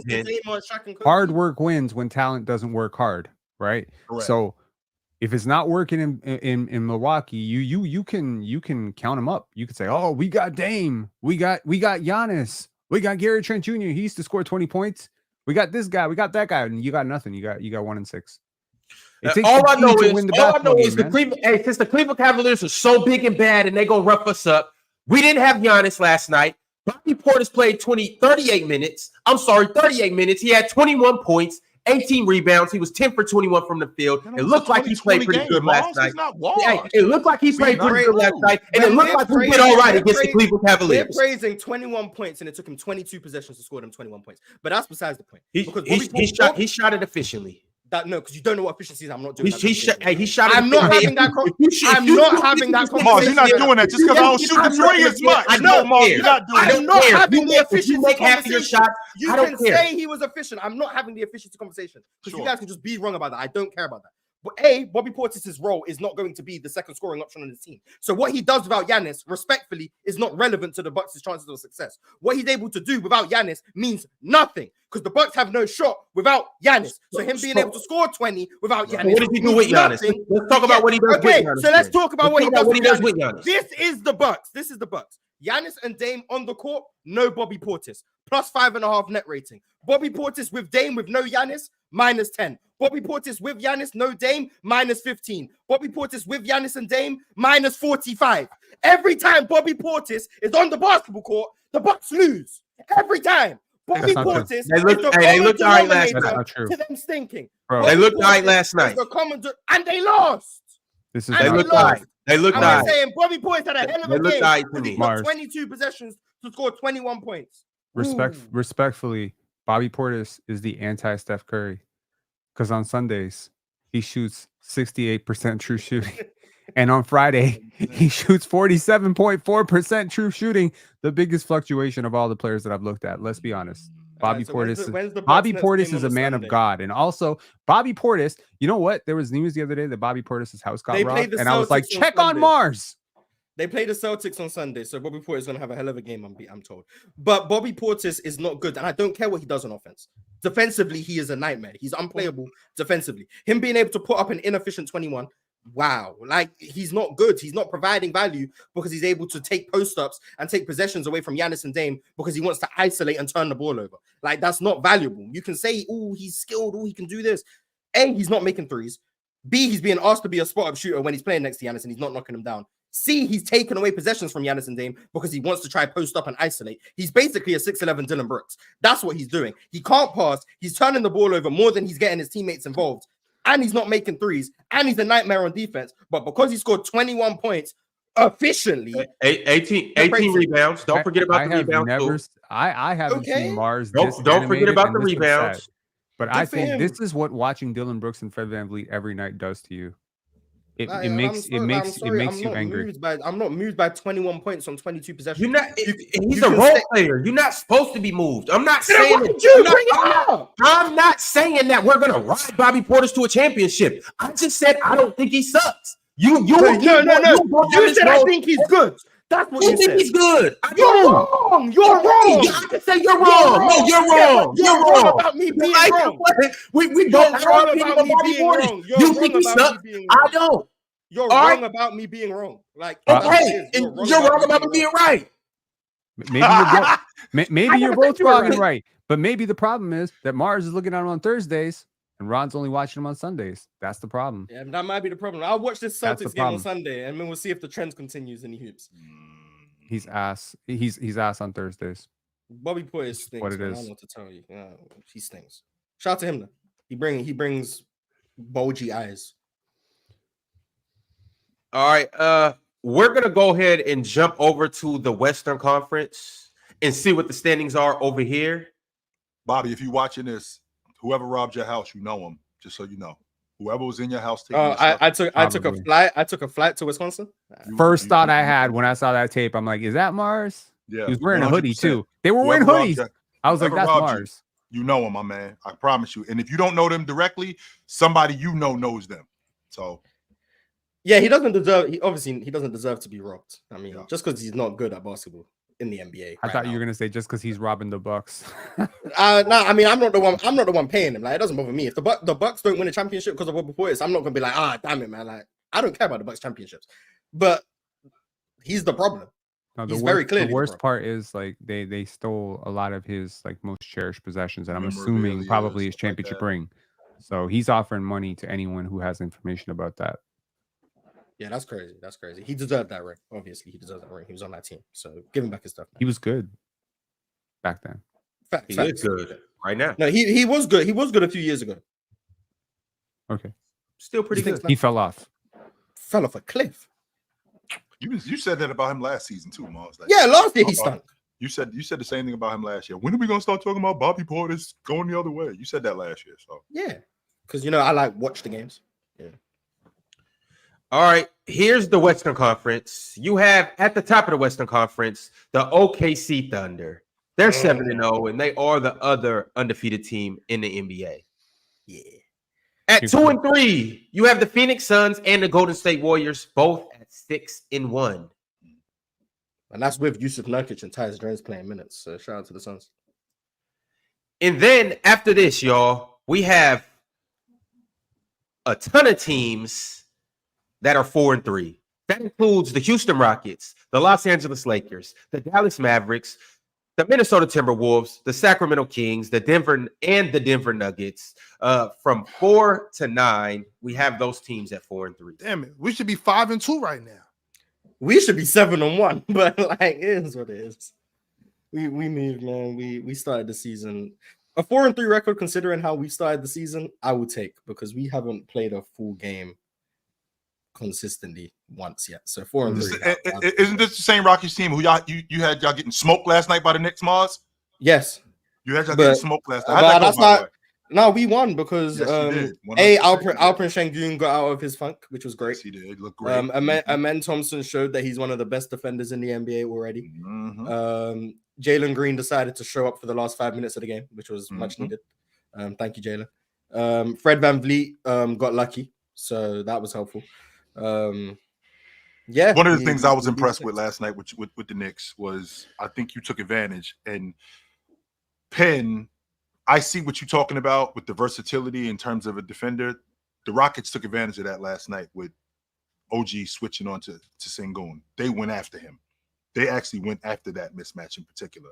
And I really liked how Sengun did not let OG Anunoby off the hook whenever he got on him. And I thought that was good. I thought that was good. Jalen Green's he's one of those scorers, because I saw him hit this. He had Jalen Brunson on him and came off a screen and he ended up hitting the three. He's one of those scorers who needs to see the ball go in. Once the ball goes in, he's official. Like he'll stay, he won't shoot it as much, but once he sees the ball go in, he cracked the three and then he hit another one in the clutch. I thought that was huge. Of all the guys on that crew, and you know how I feel about Jabari Smith, and the fact that he didn't play last night in the meat and potatoes of the game, I was not happy about that. But Tari Eason is necessary. He is what Drew Holiday was. He is what Drew Holiday was on that Olympic team. Every time I watch him, I'm thinking Coach Udoka is looking at Tari Eason like, I'll figure the rest of you dudes out. This dude need to be on the floor. Because he does the stuff that's necessary in order for us to win. He fills gaps. He shoots gaps. He'll stick his nose in there and rebound the basketball. He beats guys to spots. He disrupts offenses. He gets buckets in transition. That's the other stuff necessary in order for us to win. That's why I love the fact that Tari Eason is on this crew and Ime Udoka is recognizing that I need him on the crew. And by the way, I understand. I think we got like 4 or 5 teams at 4-3. This is exactly where I think the Rockets are going to be all year long. I think they're going to be right around this, between 4 and 6. This is where I think they're going to be. That's why before the season started, I had them as a top 5 seed in the Western Conference. This is exactly where I have them, anywhere between 4 and 6. All right, and this is the bottom half of the Western Conference. At 10, you have the Grizzlies at 4-4. They have a 500 record. And at 11, tied for 11th, you have the Spurs and the Clippers, both at 3-4. Then you have the Blazers and Pelicans tied at 3-5 at 13th and 14th. And then last in the Western Conference, down there at the bottom where it's very, very, very lonely, you have the Utah Jazz at 1-6. Did you see John Morant do 2 360s? Not one of them, Mars. 2 of them. I seen one. I didn't see the second one. He did 2. He did 2. Not one of them. He did 2. John Morant is crazy. Well, 2 things. Number one, and we're gonna get back to John Morant. I don't know if y'all noticed, but Wemby had 9 blocks last night. Wemby played terribly, just so you know. And he was not good. No, he wasn't. Wemby played terribly. He was not good. He had 9 blocks last night. And this goes back to what I was telling you, that a lot of the stuff that he does on defense, it's just because off of instinct, I'm just bigger and faster than a lot of these guys. He gets lost. He still doesn't screen like I would like him to. But I'm watching him and Chris Paul, and I'm thinking, man, if Chris Paul was a couple of years younger, this thing might be a lot better than what it is. A lot better. In Wemby's defense, there was one play I vividly remember. It was down the stretch of the game. I want to say it put the Clippers up 7-ish, something like that, where Wemby helped on a drive, but because he had to help, Keldon Johnson ended up switched on Zubac. And he's screaming at Keldon to get out. He's telling Keldon to get out to go back to Amir Coffey, and Keldon just stays. So then Wemby ends up having to try to close out. He's late, and Amir Coffey hits a 3. That play right there is, I think, what lost them the game. But like, that's not Wemby's fault. That's just Keldon Johnson being stupid. Mm-hmm. So like, I gotta give him like some slack. Like, there's defensive personnel issues around Wemby, like clear defensive personnel issues. Clear. But also, I just don't think Wemby has had a good game last night. And offensively, it's taken a bit longer to come around. Would you be surprised if he posted an 8.0 defensive box plus minus last night? No, because he had 9 blocks and like 3 steals. He also posted a 4.3 offensive box plus minus last night. Just saying. That was the second best game of the season according to the analytics. he wasn't great. I mean, I think he was 1 for 6 at the long ball line. The shots that he was shooting at the long ball line, he was 2 for 9, I think. 2 for 9, I think. So 2 for 9. I know it was something bad. Get off the long ball line. Wemby. Yeah, well, the shots that he was shooting, like he shot one in transition where he could have taken one dribble in because he had missed 2 previous to that, by the way, and then he turns around and shoots another one at the long ball line when he could have taken a dribble in. He was right there at the mid. He was right there in the mid range, knocked that down, or even taking the ball to the basket. But instead, he's cracking the long ball. I can appreciate a guy's growth, kind of like what Anthony Edwards is doing in Minnesota, where he's shooting the long ball more, and it looks like it's more growth to his game. I don't think that's the case with Wemby. I think Wemby is just out there. But he's a 7'5" shooting guard, chill. But does it speak to how good a player is when they can have a 24? You just explained it. Yeah. Does it speak to how good a player is when they can go score 24 points, 13 rebounds, and 9 blocks, and still be considered to be having a bad game? If you're just a box score watcher, and I don't mean that, I don't mean you. I didn't watch the game. I didn't watch the game. That's what I'm saying. If you see the box score, you like, yo, this dude got busy last night. No. Yeah, there's some players who play well and it's not reflected in the box score. Draymond Green comes to mind. And then there's some players who can play badly and it's not reflected in the box score. Luka Doncic was like that. James Harden was like that. Russell Westbrook was like that. I think Wemby's kind of like that, where their box score can look great and they don't particularly play well. But yeah, no, I completely hear you. But 9 blocks is wild. Like blocks are blocks, right? 9 blocks is wild, yeah. You know, so I'm seeing it as: is it possible that you could be over focusing on a segment of the game that was more critical and under focusing on a less critical part of the game, which might be tainting your opinion about him? I didn't watch the game last night. Full disclosure, I didn't watch the Spurs versus the Clippers. That game was on at ungodly hours, so I did not watch it. I had to do a post game after the Raptors game, so I didn't watch it at all. I was watching the Raptors game, so I got to go back and watch that game to see how he did it. But Wemby did have a triple-double, 10-block game against the Raptors, and he was goddamn amazing last year. So I don't know, man. I just think it's amazing because if a normal player did this, I think we would be saying that's the greatest game of the year. Well, they got a top 3. They got a top 3 defense in the league in the first half of this in the first half of games. Sure. And then in the second half, they just fall off. What was going on at halftime? Wemby gets gassed. In my opinion, that's what I think's happening. But I think maybe it's possible I'm hyper focusing on like the second half of the game where I don't think Wemby was particularly good, but that's where a lot of his blocks came. So I don't know. Also, maybe it's just offensive bias, maybe because I haven't liked what I've seen from Wemby offensively a lot. So maybe that's what it is. Or maybe it's just my own expectations of how good I thought Wemby was going to start the season, and he hasn't been that good. So like it might be a combination of a bunch of things. But so it's like 3 biases. Like it's possible, it's possible. It's possible bias. 3 biases are combining to make me lower on Wemby's overall play than probably is true. But I think Wemby just hasn't started the season particularly great. But the fact that the Spurs have won 3 of their first 7 games, and I don't think Wemby's been great. Optimism for the fact that they might be a playing contender. That's the nature of like we're breaking down games every single day. We got to react to what we see. And if 7 games into the season, you can't be talking about what's happening in 35 games because we're not there yet, right? But we got to give an opinion about Wemby, and the popular opinion right now is overrated. All the people who are glazing him early are wrong, right? I don't think we're wrong. I don't think we're wrong at all. No, I don't think so neither, Penn. I think he's the real deal. I'm on record saying this. He's shooting 7 threes a game. No, but here's the thing, though. Here's the thing, Mars. Like you got to grow into this stuff. Like I've talked to coaches like throughout my life. I've been very fascinated with the concept of developing players, right? How do you develop? And the types of coaches that don't really do a great job of developing are the over feedback, over boxing coaches. You know, like you're gonna get on the block and you're gonna be here and you're only gonna do this and this is your role on offense.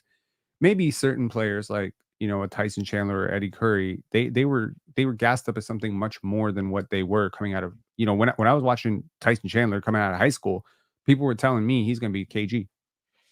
He didn't turn into KG though, because whoever got him saw what he did well and said, do more of that. And this jump shot, midi post shit, don't do that. That's what so it's just did. Like, that's exactly it, right? That's what the Baby Bulls did because they had Eddie Curry and Marcus Fizer, and they had a lot of young players at that time. So the development becomes compromised. So what the Spurs are doing, in my opinion, is they're allowing Wemby to explore the limits of his game. And what that means is they're doing the same thing with him that the Lakers did with Kobe Bryant early on. Because when you have one of those talents that you truly believe is like great, it's called like genius. You got to nurture genius. You know what I mean? Like you gotta let it find the limits and ranges, which means you gotta let Kobe go through the process in the playoffs of airballing 3-3-3. You can't stop it, because the minute you stop it, you stifle it, and then you stop it, and then it doesn't grow anymore. It just dies. But the difference with Bryant is they were holding him back. Like he wasn't playing. Like Wemby is actually playing, and they're actually. I don't think that he wasn't playing as nearly as much as I think he was a year. First of all, he was a year younger. His second year, I mean, I can definitely fact check this, but I think he won Sixth Man of the Year. Did he not? No, he didn't. Or he was almost Sixth Man of the Year. He made the next year. He made the All-Star team. He wasn't even starting on the court. He was second in Sixth Man of the Year. He was second. Yeah, and he was averaging like 24 minutes a game. He wasn't playing nearly as much, and that was largely due to first year he played 17 minutes, 15.5 minutes, and he started 6 games. The next year he was second in Sixth Man of the Year voting. He was averaging 26 minutes per game. It's worth noting though that the year he was as old as Wemby is now, he was playing 38 minutes a night. Wemby's 20. When Kobe was 20, he played 38 minutes a night. So Kobe came out of Lower Merion High School. That was in what? I think that was year 3. I think that was 98, 99. Yeah, 99. And he was an all-pro that year. NBA third team. Okay, well, Wemby probably going to be NBA all third team as well. It's just like but hey. The point I was making when I said that, Penn, was that I feel like the Bryant comparison is a little different because early on he wasn't playing like how Wemby is. Like Wemby's rookie year, Wemby played a lot. Wemby's second year, he was playing. He's playing a lot more. Bryant wasn't playing as much as he should have been playing. And I understand that they had Eddie Jones. I understand that they had Nick Van Exel. They had a damn good team. I do understand that. But what Wemby is doing, I don't think that Greg Popovich, I don't think that San Antonio staff, because they got a 7'5", basically demigod, they didn't really know what they were doing. They don't really know what they were doing with him at all. Chill. You remember Bryant. You remember Bryant coming out of Lower Merion. He should not have been playing in the NBA. Not early, but that's why I'm saying that's why he played 15 minutes. It's not like that's why I'm saying the comparison between him and Wemby doesn't work because he wasn't really playing that much. But Wemby didn't start his career 2 years ago. He started his career last year. If Wemby had started his career when Bryant started his career, maybe he would have been on the bench too. I mean, if he had been playing for a good team, maybe someone. Yeah, I was gonna say one's on a championship contender, one's not. Like that's the biggest difference. Like Wemby has the freedom to experiment and do stuff because the Spurs aren't trying to win. But that's why I also think I agree with what Penn's saying, that the Spurs are working through with Wemby to see what he can and can't do and letting him experiment. But that's why I don't think the Spurs are trying to win. That's why I didn't have them in the play-in. That's why I had them as a 14-13 seed this year. I think they're willing to work with Wemby and let him develop and see what he can do, see what he can't do, see where his strengths and weaknesses are, develop all of that. But I think that's going to come at the cost of winning. And I think the Spurs are okay with that. But development always comes at the cost of winning. First of all, Kobe Bryant did not win his minutes in 96 to 98. He lost his minutes, right? To be clear, a 17, 18, 19-year-old is not winning his minutes in the NBA unless they are like the most generational ever. Okay, so you lose those early minutes so that he can find his game, so that he can go through those rough patches, so that he can have film to break down every offseason, so he has something to work on where you can go to him and say, that time that you launched this three, I need you to make this pass instead. And that is such an important part of youth. But the problem is we have fans that don't understand that. They don't want to respect it. They think Wemby's trash right now, he's gonna be trash forever. No, Wemby's gonna be great. He'll be all right. Second best player in his class for sure. Shout out to Wemby, and we'll obviously monitor his projection as the years go on. But as of right now, my man Hunter sent through a super chat. He said, NBA, NFL, and hockey all-star games makes me much more appreciative of the MLB all-star game. Never watched it. No shit about that. Ridge-matic sent through a members chat. He's been around for 10 months. He said, why didn't Giannis play? This falls at Giannis' feet. He had an adductor strain. I don't see. I think those are supposed to be a period in there. I think a question mark. I'm sorry. He wants to know why didn't Giannis play? Yeah, and then the second one was just a statement, not so much for about last night, but for this whole bullshit situation. Oh, because it all falls at Giannis' feet. Yeah, all of this falls at Giannis' feet. The whole thing. The golden boy of the NBA. Look, your eyes will open. Y'all will see. Giannis is not the golden boy y'all paying him to be. Shout out to Green. He became a YouTube member today. Salute to you.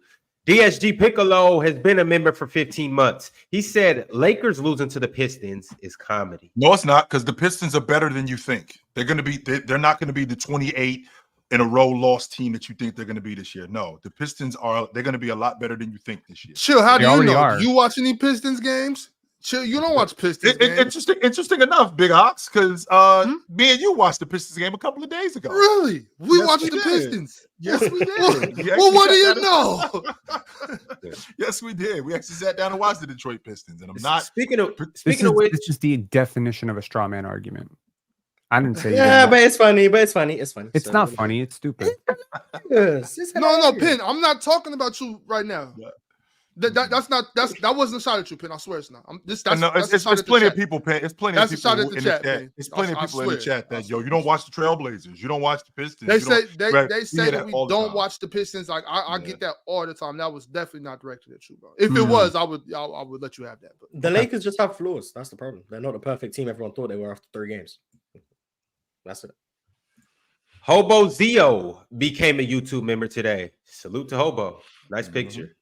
Gandhi KV2 has been a member, and he said, Chilltown, salute to you, man. You are always right. Troll alert. Woo, woo.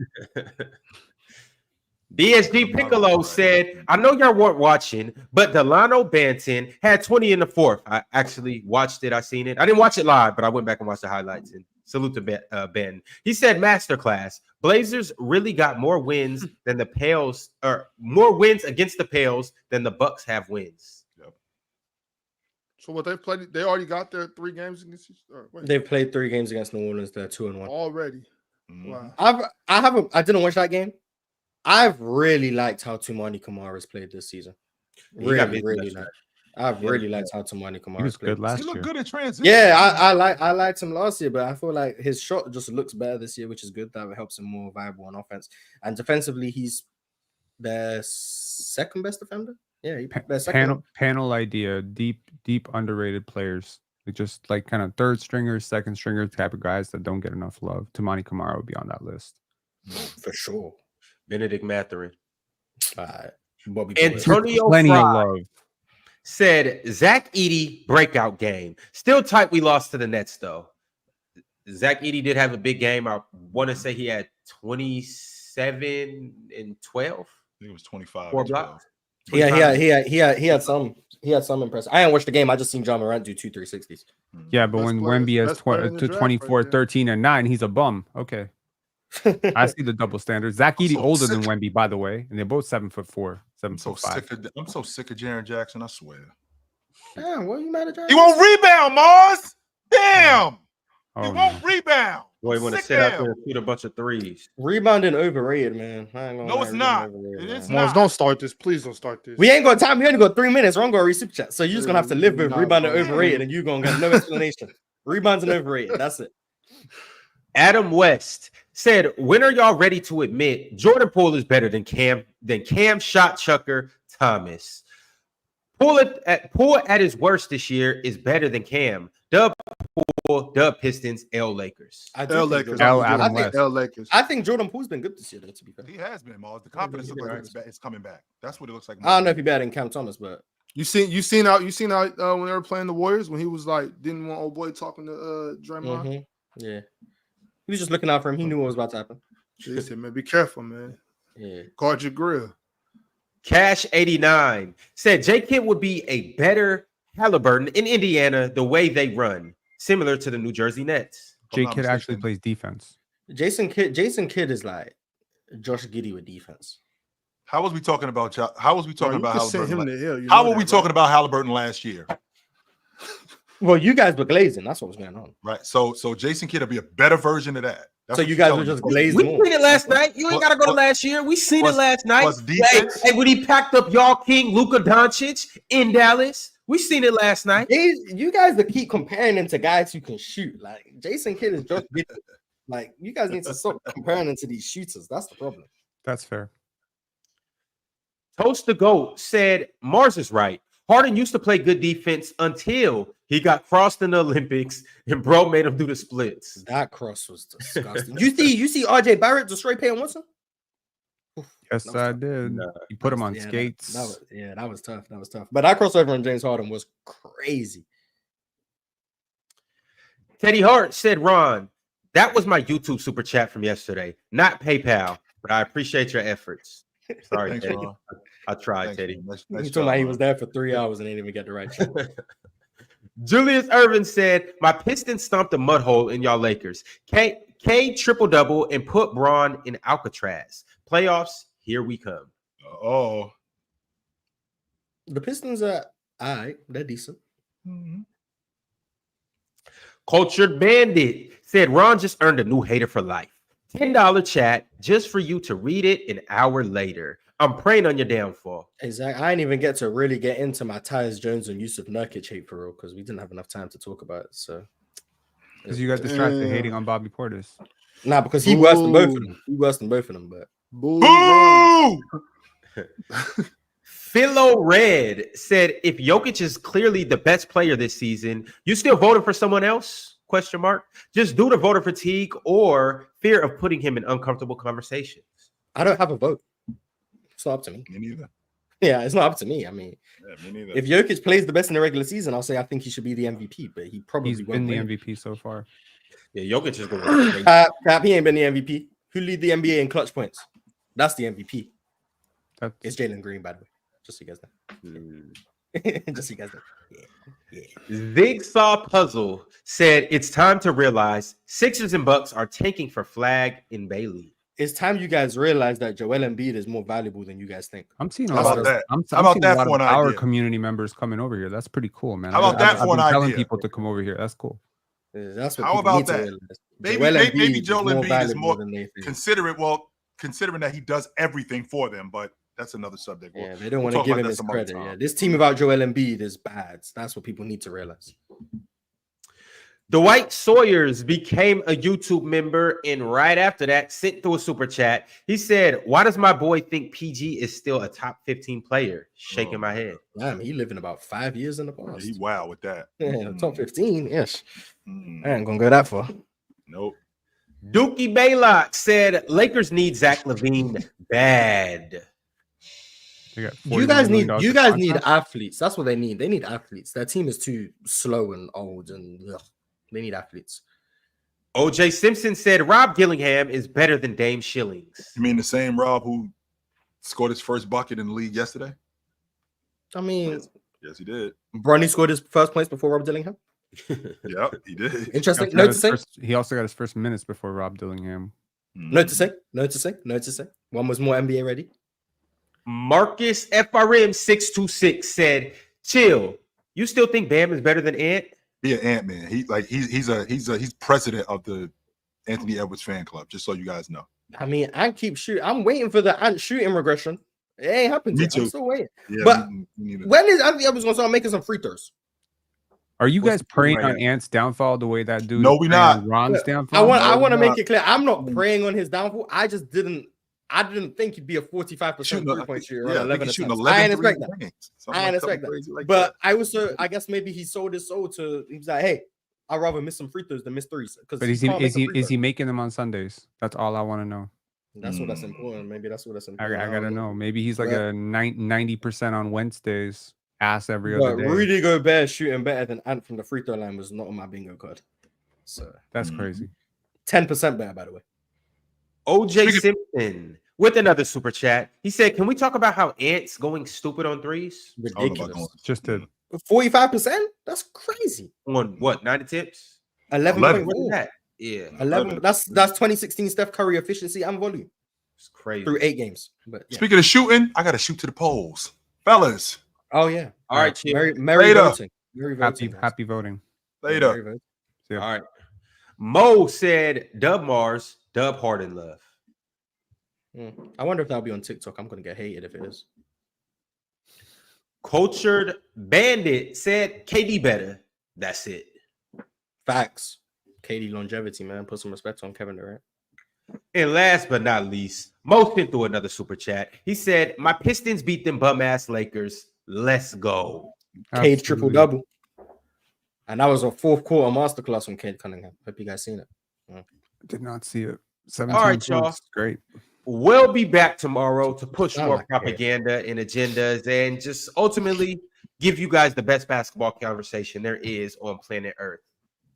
Until then, y'all have a good Tuesday and take it light, I guess. Merry Christmas. All right. Merry Peace. Christmas.